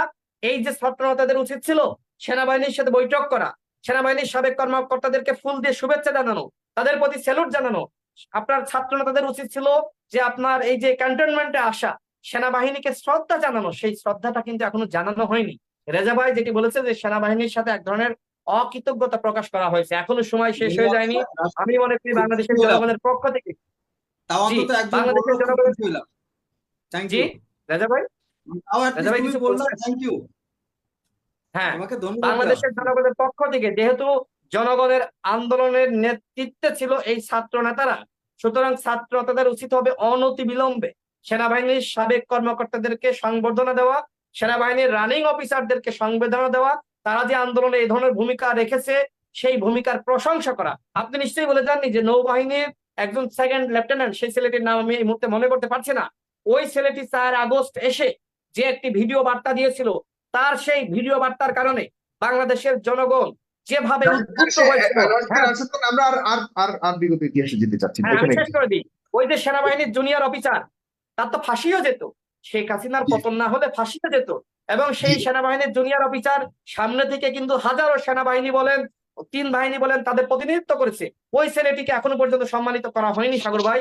ওই ছেলেটিকে সবার আগে সম্মানিত করা দরকার ছিল, একটি জায়গায় তাকে বসানো দরকার ছিল। এখানে রেজা ভাই আরেকটি আমরা কি কি গুরুত্বপূর্ণ করণীয় শেষ ছিল, করে দিই, কি কি করণীয় প্রয়োজন ছিল, যা শেষ করে করেনি দিই, এ নিয়ে সাগর আমরা ভাই, প্রতিনিয়ত কথা বলবো। এক যারা মিনিটে শেষ করে দিব, এক মিনিটে বেশি নিব না সাগর ভাই। সেটি হলো, দেখেন, বলেছেন অনেক লম্বা বলেছেন, রাশিদ খান বলেছেন, না আমার এক মিনিটে শেষ করে দিই, এক মিনিট না বললে ফিনিশিংটা হবে না। এক এক মিনিট, মিনিটে সেটি হলো, দেখেন, সর্বোচ্চ এই যে 20 সেকেন্ড, প্লিজ অন্তর্বর্তীকালীন প্লিজ। সরকারে প্রায় যখন সমস্ত জায়গায় আন্দোলন শেষ হয়ে গেছে, প্রাইভেট বিশ্ববিদ্যালয়ের শিক্ষার্থীরা আন্দোলনটা শুরু করেছে। উপদেষ্টা যদি আপনি বানাতে হয়, সবার আগে প্রাইভেট বিশ্ববিদ্যালয়ের একজন নেতৃত্ব দানকারীকে উপদেষ্টা বানানো দরকার ছিল। প্রাইভেট বিশ্ববিদ্যালয়ের শিক্ষকরা যে ভূমিকা রেখেছে, যেটি পাবলিক বিশ্ববিদ্যালয়ের শিক্ষকরা এই ভূমিকা রাখতে পারে নাই। একজন প্রাইভেট বিশ্ববিদ্যালয়ের শিক্ষককে এখনো পর্যন্ত সম্মানিত করা হয়নি। আপনি প্রাইভেটকে বাদ দিয়ে 7 কলেজের ভূমিকা ছিল। 7 কলেজ বলতে ঢাবি অধিভুক্ত যে 7 কলেজ, সেই 7 কলেজের একজন প্রতিনিধি আজকে এই সরকারের কোথাও নাই। আজকে আপনি যদি এইভাবে বৈষম্য সৃষ্টি করেন, আমি ঢাকা বিশ্ববিদ্যালয়ের ছাত্র, রেজা ভাই ঢাকা বিশ্ববিদ্যালয়ের ছাত্র, এখানে আরেকজন সিনিয়র আছেন, তিনিও ঢাকা বিশ্ববিদ্যালয়ের ছাত্র, কিন্তু আমরা একটি মেনে নিতে পারি না যে শুধু ঢাকা বিশ্ববিদ্যালয় থেকে নেতৃত্ব আসবে, ঢাকা বিশ্ববিদ্যালয় থেকে অন্তর্বর্তীকালীন সরকারে যাবে, এখানে সেটি আমরা আমরা আগ্রহী কোনোভাবে ঢাকা মানতে পারি বিশ্ববিদ্যালয়ের না। ছাত্র, ঠিক ওই আছে, সময় ধন্যবাদ। বাংলাদেশ মানে কি, সকল জি। স্তরের প্রতিনিধি নিয়ে সরকার গঠন করা দরকার ছিল। এই সরকার এখনো পর্যন্ত তার যে দুর্বলতা দেখছি, এই সরকার তো 2 মাসও শেষ হয়নি, তার যে সমালোচনা শুরু হয়েছে, দুর্বলতা প্রকাশ পাচ্ছে। আগামী 6 মাস পর্যন্ত তারা এই তাদের যে ক্ষমতা, সেটি আসলে কন্টিনিউ করতে পারে কিনা সেটি নিয়ে সন্দেহ সংশয় সৃষ্টি হয়েছে। আমি তাদের প্রতি আহ্বান রাখবো, সকল স্তরের প্রতিনিধিদেরকে সরকারে জায়গা করে দিতে হবে। দলগুলোর সাথে আপনাদের বসতে হবে। ধন্যবাদ, এখনো ধন্যবাদ পর্যন্ত সালাউদ্দিন ভাই, আনুষ্ঠানিকভাবে কোনো সালাউদ্দিন ভাই, দলের সাথে আপনার বৈঠক করে ধন্যবাদ নাই। সালাউদ্দিন ভাই, দলগুলোকে দূরে রেখে আপনারা কি ধন্যবাদ রাষ্ট্রের রাশিদ খান, সংস্কার ধন্যবাদ করতে রাশিদ চান? খান, ধন্যবাদ থ্যাংক ইউ। সালাউদ্দিন ভাই, প্লিজ। ধন্যবাদ জানাচ্ছি। মাছ রপ্তানি নিয়ে বিতর্ক হচ্ছে। আলহামদুলিল্লাহ, অনেক সুন্দর করে সবগুলো বিষয় বলেছেন। আমি কয়েকটা বিষয় ক্লিয়ার করে আপনার দ্বিতীয় যে সাবজেক্ট সেটা যাচ্ছি। এটা হলো, এই আন্দোলনে আসলে কার মাধ্যমে কিভাবে হলো। সাগর ভাই, আমি দর্শকদের উদ্দেশ্যে বলতে চাই, পানি যখন গরম করা হয় তখন চুলোয় দিলে 100 ডিগ্রি উত্তাপ না হওয়া পর্যন্ত এটা কিন্তু পানিটা যেভাবে উত্তাপ হলে যেই আওয়াজটা হওয়ার কথা অথবা যে গড়গড় করার কথা, সেটা হয় না। আপনি এইটাকে 100 ডিগ্রি পর্যন্ত উত্তাপ হলে পরে তখন যদি বলেন যে নিয়ন্ত্রণ রাখবেন, তখন জলীয় বাষ্প আপনি বাষ্প হওয়া থেকে তাকে ফিরাইতে পারবেন না। তখন আপনি যতই ঢাকনা দিয়ে ঢেকে রাখেন, এটা ফিরাইতে পারবেন না। এই যে আন্দোলনের সফলতা, নিঃসন্দেহে বৈষম্য বিরোধী ছাত্র আন্দোলনের ফিনিশিং এর যে রেজাল্ট, এটা আমরা ভোগ করছি, তার জন্য তো তাদেরকে ধন্যবাদ জানাতে হয়। কিন্তু এই আন্দোলনে একটা পানি যেভাবে উন্নতি চুরুতে রাখার পর উত্তাপ করার জন্য নির্দিষ্ট সময় পর্যন্ত অপেক্ষা করতে হয়, বাংলাদেশের মানুষের উপর জুলুম নির্যাতন করা হয়েছে, তার প্রেক্ষিতে তিলে তিলে এই গত 15 বছরে যারা এই আন্দোলনগুলোতে ভূমিকা রেখেছে, প্রত্যেকটা আন্দোলন, এই এক একটা আন্দোলন এই পানিকে উত্তপ্ত করার মতো ভূমিকা রেখেছে। একটা উত্তপ্ত পর্যায়ে বাংলাদেশটা তখন ছিল। সেই সময় এসে বৈষম্য বিরোধী ছাত্র আন্দোলনের যে ভূমিকা নিঃসন্দেহে প্রশংসনীয়। এই জন্য আমি বলবো একটা কালেকটিভ একটা ভিক্টোরি আমি বলবো। এটা কোনোভাবেই একক, কোনোভাবেই একটা আন্দোলন, কোনোভাবেই একটা প্রচেষ্টার হঠাৎ রেজাল্ট, এটা কোনোভাবেই সম্ভব নয়। এটা একটা মানে অবাস্তব চিন্তা। আর বলেন, আমাদের রেজা ভাই বলেছেন যে সেনাবাহিনীর একদল অফিসার সেনাপ্রধানকে জানিয়েছে এবং সেনাপ্রধানের পক্ষ থেকে এক ধরনের মেসেজ দেওয়া হয়েছে জনগণের পক্ষে তারা দাঁড়াবে। অফিসাররা কেন এই মেন্টালিটি শো করলো? এটাও একদিনের রেজাল্ট নয়। বিডিআর বিদ্রোহ বলেন, তার পরবর্তীতে সেনা অফিসারদের উপর যে জুলুম করা হয়েছে, যে অত্যাচার করা হয়েছে, ইতিমধ্যে রেজা ভাই বলেছেন অসংখ্য ভাইকে ট্রায়ালের মধ্য দিয়ে হত্যা করা হয়েছে, চাকরিচ্যুত করা হয়েছে। এই সংখ্যাটা কিন্তু কম নয়। এই যে ধারাবাহিক নির্যাতন, নিষ্পেষণ, হাওয়া ভবনের মানে সরি ভবন, আমরা যেটা অনেকগুলো নির্যাতনের কথা জানি, এই প্রত্যেকটা নির্যাতন এক একটা বড় ভূমিকা রেখেছে এই আন্দোলন। এক পর্যায়ে এসে এটা এই জায়গায় এসেছে। এর বাইরে আমি বলবো, বিশেষভাবে স্মরণ করব সাইদ ভাইয়ের সেই শাহাদাতের চিত্র। আমরা জানি এরশাদ বিরোধী আন্দোলনে মিলনের এক শাহাদাতের ঘটনা কিন্তু এরশাদ বিরোধী আন্দোলনকে পুরো চূড়ান্ত রূপ দিয়েছিল। ঠিক এখানেও একই অবস্থা। সাইদ ভাইয়ের বুক পেতে দিয়ে নিজের জীবনকে তুচ্ছ করে তোলা, এটা লাখো ছাত্র জনতাকে উদ্বুদ্ধ করেছে এই আন্দোলনে শাহাদাত বরণ করতে। মুগ্ধ ভাইয়ের একবারে প্রাণ ঢালা মানুষের মধ্যে পানি বিতরণের যে চিত্র, হাজারো মানুষ নয় কোটি কোটি মানুষের চোখের পানি ঝরিয়েছে এই তার পানি পানি ডাক, এইগুলো কিন্তু কোনোভাবেই একবারে আইয়ুব ভাই, একসাথে হয়নি, সত্যি আমার একটা একসাথে প্রশ্ন হয়নি। আছে। আমার একটা প্রশ্ন আপনার কাছে। অনেকে বলছে যে আপনার আপনার আবু সাইদ শিবিরের সাথী ছিল, অনেকে লেখালেখি করছে। আপনি তো জানার কথা, যেহেতু আপনি কেন্দ্রীয় সভাপতি ছিলেন। জাস্ট একটু জানাবেন তো বিষয়টা আসলে কতটুকু সত্য। আমরা এই বিষয়টা এখানে আমার পক্ষ থেকে আমি স্পষ্ট করতে চাচ্ছি না। আহ, যদি সুযোগ হয় আমার সাথে যোগাযোগ করবেন স্যার। জি, ধন্যবাদ জানাচ্ছি রাশেদ ভাইকে। এটা শুধু আমার প্রশ্ন না, এটা দর্শকদের প্রশ্ন। আমাকে অনেকে জানতে চায়, অনেকে লেখালেখি করে। আপনি ক্লিয়ার করলে মানুষ এটি আসলে জানতো। Thank you. জি, ধন্যবাদ। আমরা তাকে সার্বজনীন রাখতে চাই। ইতিমধ্যে আমাদের জামাত ইসলামের আমির ডক্টর শফিকুর রহমান বলেছেন, শহীদেরা কোনো দলের সম্পদ নয়, এটা জাতির সম্পদ। বিশেষ করে সাইদ ভাই তো নিঃসন্দেহে। সুতরাং আমরা এটা এভাবে নিতে চাচ্ছি না। আহ উত্তর দিতে পারলে ভালো হতো। ধন্যবাদ। দ্বিতীয় যে বিষয়টা আমি বলতে চাই যে ছাত্র শিবিরের আলহামদুলিল্লাহ এখানে যারা কথা বলেছেন সবাই প্রশংসা করেছেন। আজ আমার দিকে তাকিয়ে দেখেন তো, কেউ যদি বলে যে সালাউদ্দিন ভাই কেমন, আপনি কি অস্বীকার করতে পারবেন যে সালাউদ্দিন ভাইয়ের দাড়ি নাই, সালাউদ্দিন ভাইয়ের চোখ নাই, সালাউদ্দিন ভাইয়ের চুল নাই? আপনাকে এটাই বলতে হবে যে ওনার দাড়ি আছে, চোখ আছে, চুল আছে, নাক আছে, মুখ আছে। শিবিরকে যেমন দেখেছে যারা, সেটাই বলেছে। এখানে কিন্তু কেউ আলাদা হাইপোথিসিস করে গবেষণা করে এটা বলে নাই। তারা দৃশ্যত তাদের সামনে যে শিবির আছে, যারা জামাত আছে, এটা দেখেই তারা এটা বলেছে। বিশ্ববিদ্যালয়ে বলেন, ছাত্র বলেন, অন্য অঙ্গনে সব জায়গায়। কিন্তু দুঃখজনক হলে সত্য, যুগ যুগ ধরে এক দল ইতিমধ্যেই আমাদের মানে ডক্টর মঞ্জুর চৌধুরী সাহেব বলার চেষ্টা করেছিলেন যে মনে করেছে একটা ভূত আসছে, শিবির আসছে, ভূত আসছে। এই যে একটা মানে হাইপার উঠিয়ে দেওয়ার চেষ্টা করা হচ্ছে এখনো, এটা অতীতের একটা ধারাবাহিক প্রচেষ্টা। এবং এইটাও আমি মনে করি একটা ফেসিবাদের আলাদা নতুন একটা প্রেজেন্টেশন। এই ধরনের উপস্থাপনা কেন হবে শিবিরকে নিয়ে? এটা একটা ন্যাচারাল বিষয়। অন্যান্য ছাত্র সংগঠন গেছে, শিবিরও গেছে, বাস ওকে, এটাকে আলাদা করে দেখার কোনো বিষয় নয়। ছাত্র শিবিরের আপনারা দেখেছেন আজকে শুধু ওই যে কাইয়ুম ভাইয়ের, উনি সাদিক কাইয়ুম ভাই, উনি কিন্তু মেধাবী এরকম নয়। ছাত্র শিবিরের কেন্দ্রীয় দায়িত্বশীল ছিল আগে, ঢাকা বিশ্ববিদ্যালয়ের সভাপতি ছিল মির্জা গালিব ভাই। তিনিও ফেসবুকে একটা স্ট্যাটাস দিয়েছেন, তিনি কখনো শিবিরের কথা প্রকাশ্যে বলেননি। তিনি এখন আমেরিকার হাওয়ার্ড ইউনিভার্সিটির একজন অধ্যাপক। তিনি বলছিলেন যে আমি আমার ডিপার্টমেন্টে ফার্স্ট ছিলাম, আমি বিশ্ববিদ্যালয়ের শিক্ষক হতে পারিনি ছাত্র রাজনীতির কারণে। তাহলে ছাত্র রাজনীতি তিনি করতেন, এটা বিশ্ববিদ্যালয় প্রশাসন জানতেন, এ কারণে তাকে বঞ্চিত করা হয়েছে। আপনি গতকালকে যমুনা টিভিতে লাইভ টক শোতে এসে ছাত্র শিবিরের 2023 এবং 22 সালের যিনি সভাপতি ছিলেন তিনি এসেছেন। অর্থাৎ ধারাবাহিকভাবে প্রায় সবার মেসেজ ইতিমধ্যে এসে, রাশেদ ভাই 5 জন সভাপতির কথা বলেছেন। তো ছাত্র শিবিরের পরিচয়টা এখন আর স্পষ্টতই মিডিয়া আগে যেভাবে প্রকাশ করতো না এরকম না, এখন প্রকাশ করছে। এবং দেখা যাচ্ছে এদের সবাইকে সবাই চিনে। সর্বশেষ যেটা আমি বলতে চাই, আমাদের মঞ্জুর চৌধুরী সাহেব বলেছেন যে আলহামদুলিল্লাহ শিবিরের জন্য, অন্যান্য ছাত্র সংগঠনের জন্য উনি একটা মেসেজ দিয়েছেন যে অবশ্যই ছাত্রদের কল্যাণে হওয়া উচিত। আমি এটার সাথে সম্পূর্ণ একমত। তিনি বলেছেন যাতে জামাতের লেজুর ভিত্তিক না হয়। আমি শুধু ইনফরমেশনের জন্য বলছি, জামাত ইসলামীর আনুষ্ঠানিক অথবা কোনো ধরনের নীতিগত ভাবে জামাত ইসলামী ছাত্র শিবিরকে অন করে না।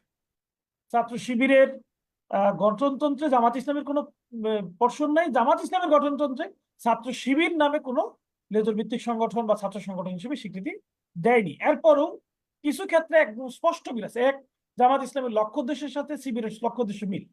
জামাত ইসলামীর কার্যপদ্ধতি, কর্মপদ্ধতি, জামাত ইসলামীর একজন লোক গঠন যে প্রক্রিয়া, এটার সাথে শিবিরের সাথে মিলে যাওয়ার কারণে জামাত এবং শিবিরকে একাকার করে একসাথে সবাই মিলানোর চেষ্টা করা হয়। আমি সর্বশেষ যে ইস্যুটাতে বলে আমার কথা শেষ করতে চাচ্ছি, সেটা হলো ইলিশ। ইলিশ নিয়ে আমি মনে করি সরকারের অবস্থানের এই যে পরিবর্তন, এটা আসলে সরকারের মর্যাদাকে ক্ষুণ্ণ করবে এবং সরকারের স্বাভাবিক যে গ্রহণযোগ্যতা ছিল এটাতে কিছুটা প্রশ্ন তৈরি করবে। তবে আমি সরকারের এই সময় যে সিদ্ধান্ত, এই সিদ্ধান্তের ক্ষেত্রে তারা কিছু কথা বলার চেষ্টা করেছে যে সর্বশেষ 2023-24 অর্থ বছরে ইলিশে প্রায় $4,87,00,000 আয় হয়েছে। এই মুহূর্তে ডলারের প্রয়োজনীয়তা দেশ পরিচালনায় এটা একটা বড় ভূমিকা পালন করবে। আর সরকার বলার চেষ্টা করেছে মোট 5,30,000 টন ইলিশ উৎপাদন হয়, আর বাংলাদেশ থেকে মাত্র যাচ্ছে 3,000 টন বা 5,000 টন। এটা মাত্র 5%, 5% এটা মোট উৎপাদনের একবারে খুব কম অংশ। এই কম অংশ হওয়ার কারণে এটা তারা বলার চেষ্টা করছে, এবং এটা যথার্থতা আছে, যে 8ই অক্টোবর যে দুর্গাপূজা উপলক্ষে প্রচুর চোরাচালানি বা যারা অবৈধভাবে বিভিন্ন পণ্য বাংলাদেশ থেকে ইন্ডিয়া পাঠায় এবং ইন্ডিয়া থেকে বাংলাদেশে পাঠায়, তারা এক্ষেত্রে এটা কিন্তু এই সংখ্যাটা আরো বেশি পাচার করতে পারে। একটা দৃষ্টান্ত দিয়েছে যে 852 টন ইলিশ ইতিমধ্যে চোরাচালানি করতে গিয়ে ধরাও পড়েছে। তার মানে বোঝা যাচ্ছে একটা বড় চালান চোরাচালানি ভাবে যেতে পারে। সেটাকে রোধ করার জন্য তাদের এই উদ্যোগ। আমি মনে করি এটাকে নিয়ন্ত্রণের মধ্যে রেখে যদি করতে পারে। আর একটা সাজেশন দিয়ে আমার কথা শেষ করতে চাচ্ছি, সেটা হলো ইতিমধ্যেই ভারত ইলিশ রপ্তানি হচ্ছে। এই মেসেজের কারণে বাজারে ইলিশের দাম আকাশচুম্বী হয়ে গিয়েছে। সরকারের উচিত হবে কোনোভাবেই বাজারে যাতে প্রভাব না পড়ে, কম দামে না, যথাযথ দামে যাতে মূল্য দিয়ে ইলিশটা বিক্রি করতে হয়, অথবা যারা গ্রহীতা বা ক্রেতা তারা যাতে পায়, সেটা নিশ্চিত করতে পারলে ভারতের অনুরোধ যখন যেমন শুনলো, দেশের মানুষের আবেদন তারা রাখতে পারবে বলে আমি বিশ্বাস করি। ধন্যবাদ সবাইকে। আপনার অনেক ধন্যবাদ। মেজর রেজাউল করিম, রেজা আপনার কাছে আসছে, আপনি একটু আনমিউট করবেন।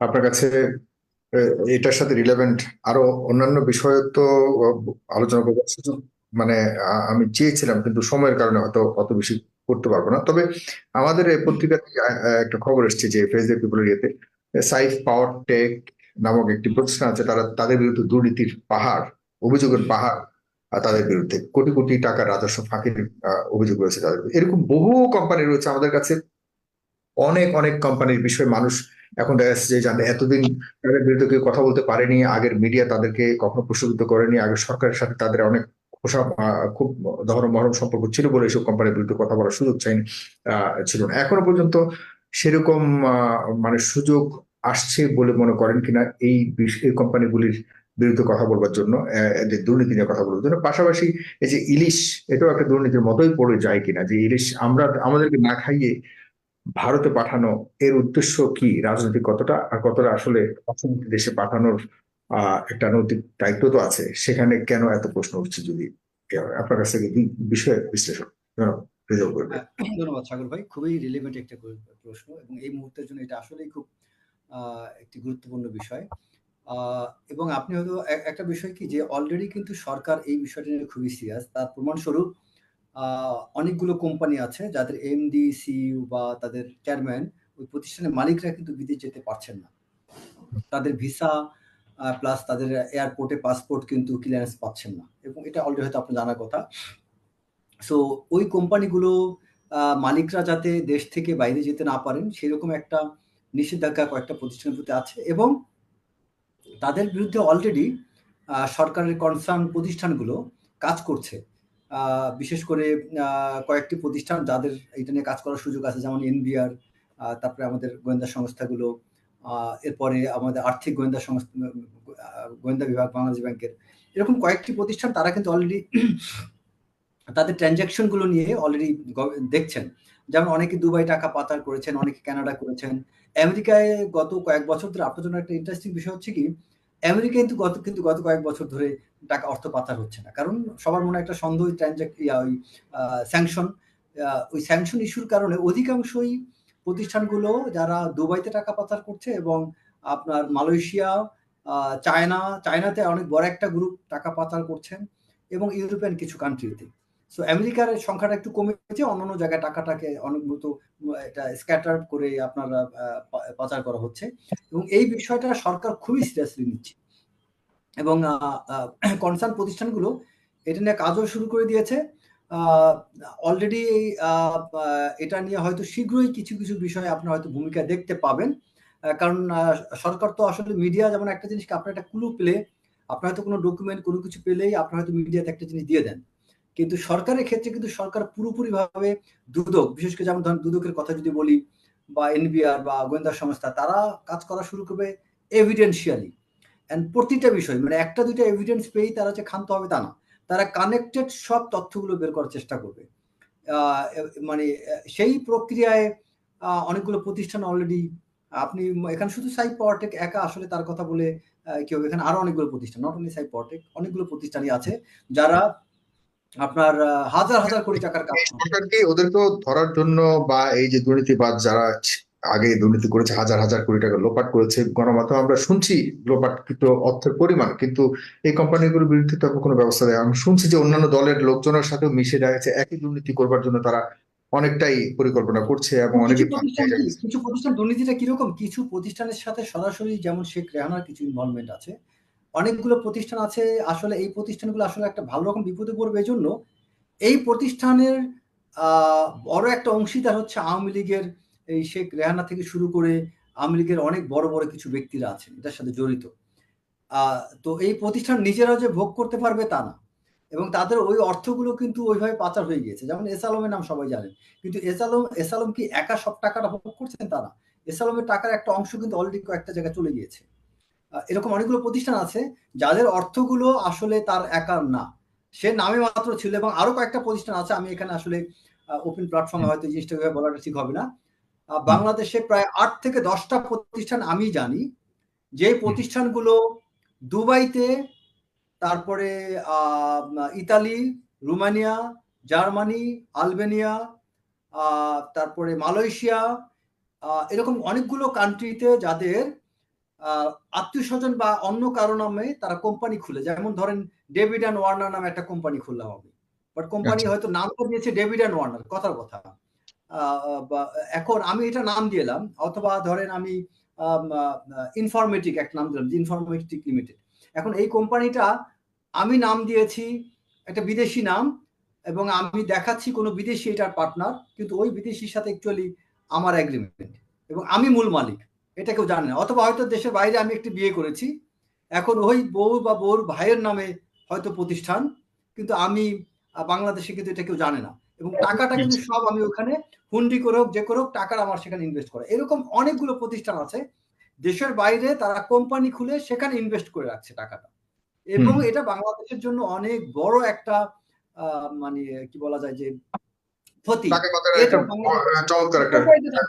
অলরেডি গোয়েন্দা বিভাগগুলো সবাই কনসার্ন ফাংশন গুলো কাজ করছে, এবং আশা করি এই টাকাগুলো ফেরত আনা হবে। এবং মিডিয়া তো অলরেডি এটা নিয়ে, আপনারাও যেহেতু সরব, যে আমরা বলবো, এবং আমাদের কাছে অনেক তথ্য আছে যেগুলো ইলিশ রপ্তানির বিষয়টা কতটুকু আপনি? ইলিশের বিষয়টি এটা সম্পূর্ণ আমি বিরোধিতা করি, কারণ হচ্ছে কি, একটা সিম্পল প্রশ্ন এখানে আসে, যদি ভারত রপ্তানি আইনের কথা বলি আমরা, যে রপ্তানি করতেই পারি, তাহলে ভারত কেন, অন্য দেশে কেন করা হয়নি? আমাদের খোঁজ নিতে হবে, আমাদের খোঁজ নেওয়া দরকার যে ইলিশ কি শুধুই ভারতে দিয়েছি, না পাকিস্তানে, চায়নায়, মায়ানমারে, ইউরোপে, অন্যান্য কান্ট্রিতে আমরা রপ্তানি করছি কিনা।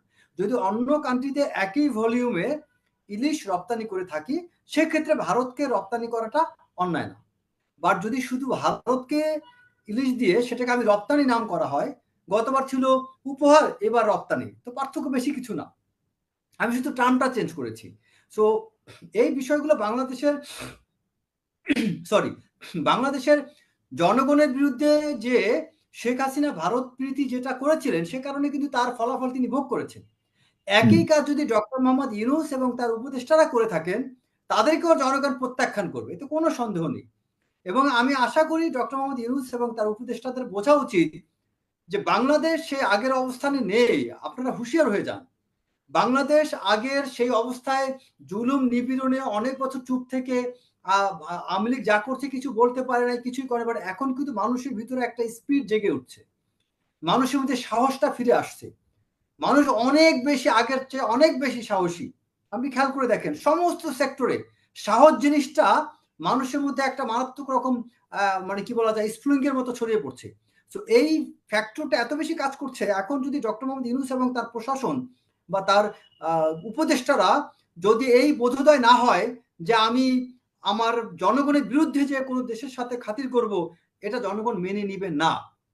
আমাদের কোনো দেশের সাথে খাতির নয়, আমাদের থাকতে হবে পররাষ্ট্র নীতি ফিক্সড, স্থায়ী কোনো পররাষ্ট্র নীতি থাকবে, সেই স্থায়ী পররাষ্ট্র নীতি অনুযায়ী আমরা প্রতিবেশী রাষ্ট্রের সাথে অনন্য কান্ট্রির সাথে যে সম্পর্ক করার কথা আমরা এক্স্যাক্টলি তাই করব।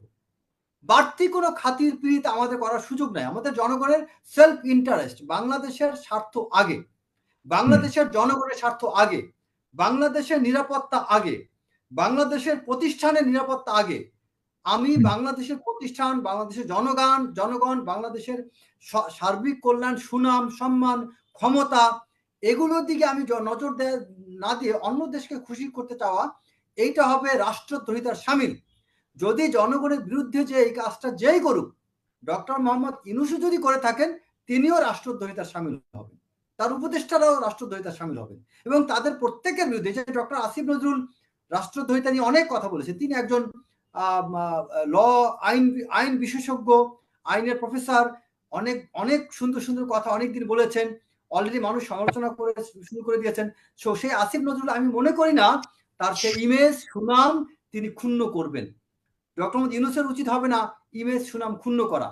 তাদের এই সম্মানটাকে তারা ধরে রাখতে গেলে অবশ্যই বাংলাদেশের স্বার্থ আগে দেখা উচিত, এবং অন্ধের মতো কোনো বিশেষ রাষ্ট্রের প্রতি আনুগত্য দেখানোটা হবে রাষ্ট্রদ্রোহিতা, এবং এটা অবশ্যই সবচেয়ে জঘন্যতম সাজা এবং অভিশাপ দুটোই হবে।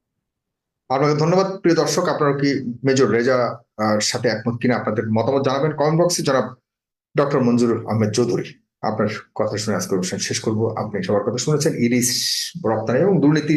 আমরা দুর্নীতি কারা কারা করছে দেশে, বড় বড় কোম্পানিগুলি, বিশেষ করে বড় কোম্পানিগুলি, অনেকে আছে দুর্নীতির বাধ্য হয়ে অনেক সময় দেখা যাচ্ছে যে অনেক কিছু করে দেশে ব্যবসা বাণিজ্য করতে হয়েছে। সেই বিষয়টি যেমন সত্য, পাশাপাশি অনেকেই সরকার থেকে সুবিধা নিয়ে জনগণের পকেট কেটে হাজার হাজার টাকা, হাজার হাজার কোটি টাকা দুর্নীতি করে বিদেশে পাচার করেছে, যেগুলি সরাসরি অপরাধের মধ্যে পড়ে। সেগুলো নিয়ে কথা তো বলবে, কিন্তু আজকে আপনার এই বিষয়ে এবং দুর্নীতি দুই বিষয়ে ছোট্ট করে মতামত প্লিজ।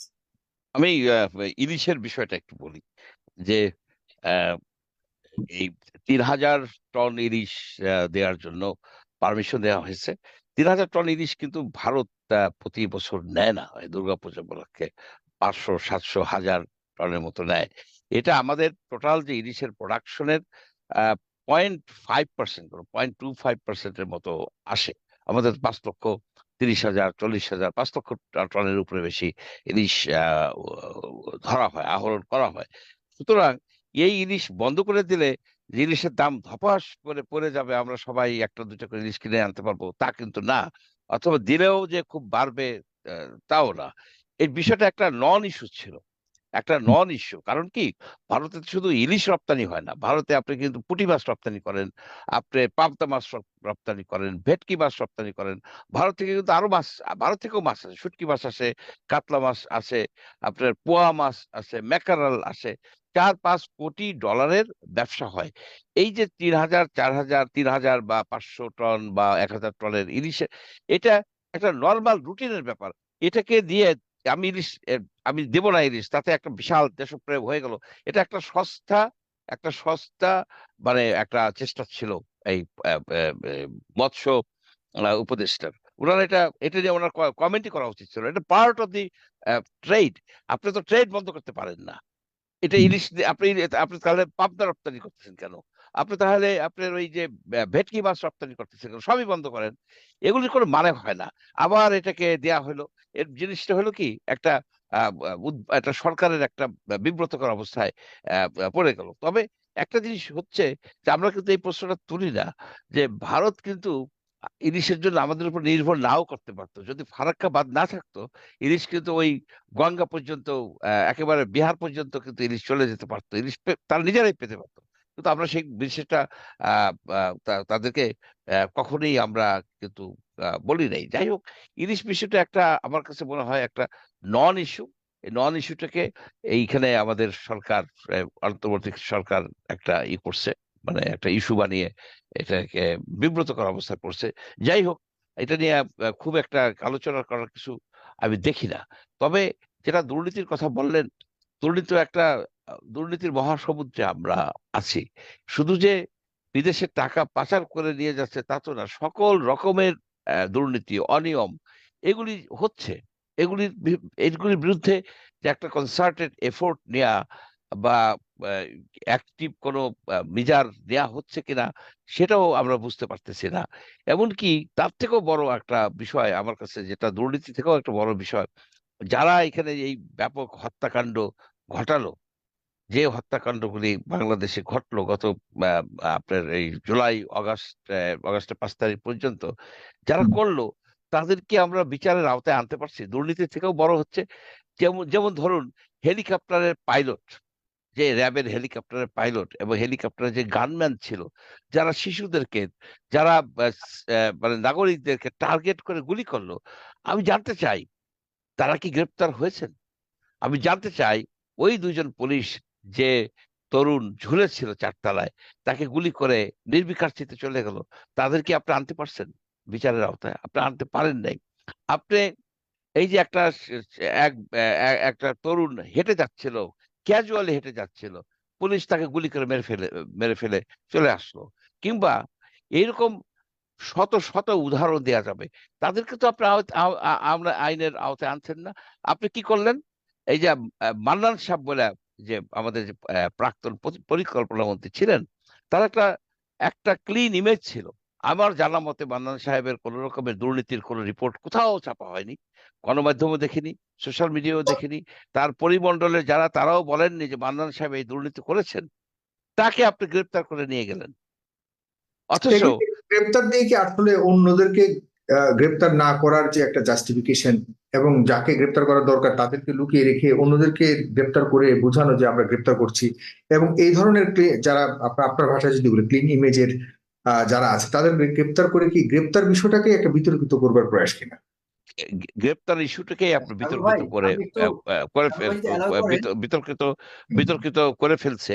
এইখানে বিষয়টা হচ্ছে কি, যে আপনার যে একটা কমিশন করা দরকার ছিল, আমি জানি না তারা করছেন কিনা, যে কারা, কতজন মারা গেল, কারা কারা হত্যাকাণ্ডে অংশগ্রহণ করলো, এবং এখানে ভিডিও ক্লিপ আছে এবং অনেক অনেক রকম এভিডেন্স আছে। এবং আপনি দেখুন যে এই যে রায়ের বাজারে যে গণকবর, সেখানে 164টা কবর আছে।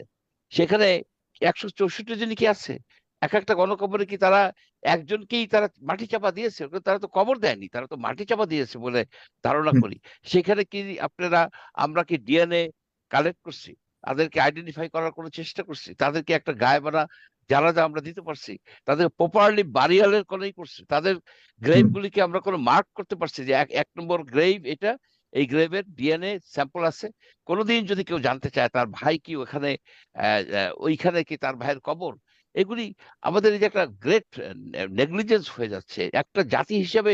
আমাদের যেটা করা উচিত ছিল, এই যে এত এত শহীদের সাগর সংখ্যা ভাই, আমি প্রতিনিয়ত বাড়ছে, প্রতিনিয়ত বাড়ছে, আমরা কি একটা দিন তাদের প্রতি শ্রদ্ধা জানানোর জন্য আমাদের জাতীয় পতাকাকে অর্ধনমিত করতে পারছি? করি নাই। 600 আব্দুল ভাই, ছাত্র, আপনার আমি কাছে আমার একটা প্রশ্ন। 600, আমি একটু বলে নেই, 1 মিনিট আমি শেষ করে দিচ্ছি। 600 600 তরুণের চোখে আপনার সেই স্প্লিন্টার, তারা অন্ধ হয়ে যাচ্ছেন। তাদের চিকিৎসার জন্য বিদেশে পাঠাতে হবে। আপনি ফাউন্ডেশন করেন, ভিক্ষার টাকায় আপনি তাদের চিকিৎসা করবেন কেন? বাংলাদেশে কি 200 কোটি টাকা নাই এদের চিকিৎসার জন্য? আপনার এখনো, কালকেও একজন মারা গেল, তাদের চিকিৎসা। আপনি শিশুকে বিক্রি করে এ, স্বামীর চিকিৎসা করার চেষ্টা করতেছে কেন? এটা হবে কি কারণে? এদের চিকিৎসা ফ্রি হবে না কেন? কারণ এরা তো জীবন দিছে, জীবনের থেকে তো আর কোনো গুরুত্ব, আর তো মূল্যবান কিছু নেই, সেটাই তারা দিয়ে দিছে মুক্তির জন্য। আমরা যে আজকে কথা বলতে পারছি, সেটা তো তাদেরই স্যাক্রিফাইস।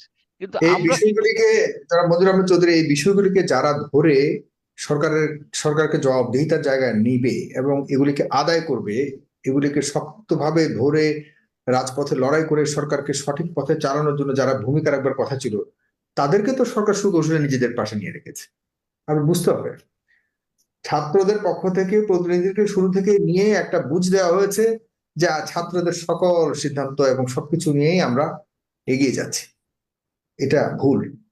যা করবার কথা ছিল তা করা হচ্ছে। আপনি সঠিকভাবে বলেছেন যে বিষয়গুলিকে দেখবার কথা ছিল, সেগুলিকে দেখা হচ্ছে না। এগুলি নিয়ে বিতর্ক উঠবে, আরো আরো আরো সমালোচনা আসবে। যে রেজাউল করিম রাজা, মনে হয় আপনাকে কি একটা প্রশ্ন করতে যাচ্ছে, এরপর উত্তর দিয়ে শেষ। প্রথমত মানে আমার প্রশ্নের মধ্যে হ্যাঁ এবং না সূচক একটা পার্ট থাকবে। আমি জাস্ট মঞ্জুর ভাইকে জিজ্ঞেস করতে চাই যে does honesty comes in terms of money only? I am sure no. সততা শুধু টাকা পয়সা চুরি করলাম কি না করলাম এটার দ্বারা এই সততার মাপকাঠি হয় না। সততার মাপকাঠি হচ্ছে it comes in terms of many ways. আমার চিন্তায় চেতনায়, যেমন আমি ঘুষ খাই না কিন্তু অফিসে 3টা গাড়ি ব্যবহার করি, আমি সৎ হব না। আমি কোনো টাকা পয়সা খাই না কিন্তু আমি অবৈধ অন্যায় আইন কানুনকে মানে আইনের লঙ্ঘন এবং অবৈধ অন্যায় হইতে সুযোগ দেই, এটাও আমার সততার লঙ্ঘন। মানে কি একটা কথা মান্নান আছে সাহেবের যে কথায়, আপনি কি মান্নান সাহেবের আমি কথায় আমি এই একটু কথাটা মানে একটু বললেন? আছি, একটু একটু করে আসি। হ্যাঁ, তো একটা হচ্ছে কি যে আপনার অন্যায় যে করে আর অন্যায় যে সহে তব ঘৃণা সমদহে। এখানে আপনি মান্নান সাহেবের গ্রেপ্তারটাকে নিয়ে আপনার পছন্দ না হতে পারে, আমি অবশ্যই এটাকে শ্রদ্ধা করি। আপনার যে পয়েন্ট অফ ভিউটা অনেক মানুষ, এটা আপনার একা না, অনেক মানুষের সেন্টিমেন্ট।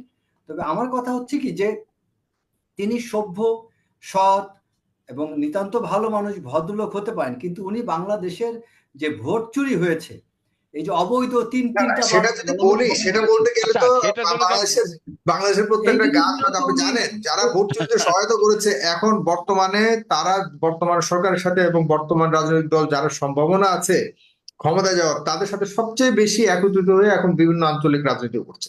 সবাই সেরকম অপরাধী, বলতে সবাই আমি অপরাধী। কোনটা বলছি, আমি বলছি যে বা উনি যেটা বলতে চাইছেন আমি যেটা বুঝতে পেরেছি, তুলনামূলক ভাবে যারা বেশি অপরাধী ছিল যাদেরকে এই মুহূর্তে গ্রেপ্তার করার প্রয়োজন ছিল, তাদের গ্রেপ্তার করা হচ্ছে আওয়ামী না। League That is Awami correct. লীগের সবাই That তো I agree. That I agree. সবাই সমান হ্যাঁ, অপরাধে অভিযুক্ত নয়।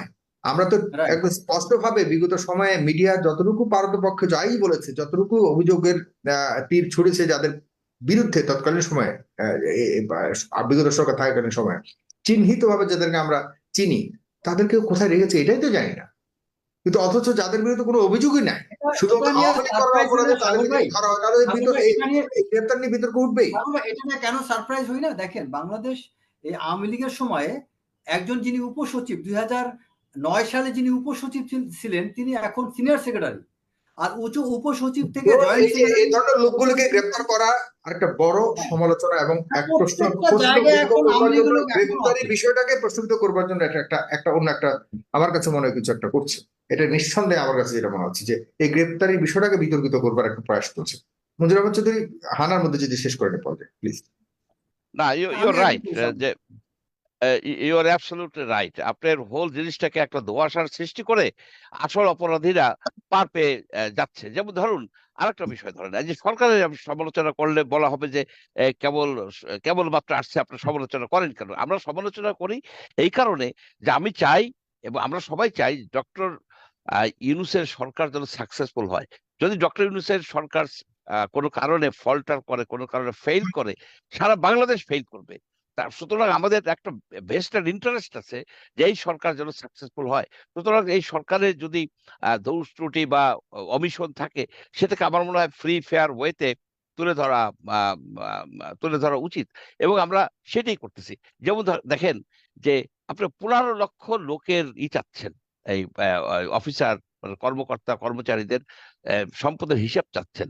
এটা একটা বিশাল ব্যাপার। 15 লক্ষ কর্মকর্তা কর্মচারীর যদি সকল সম্পদের হিসাব আপনি নেন, আপনি কি চেক করতে পারবেন? আপনার কি সে মেকানিজম আছে?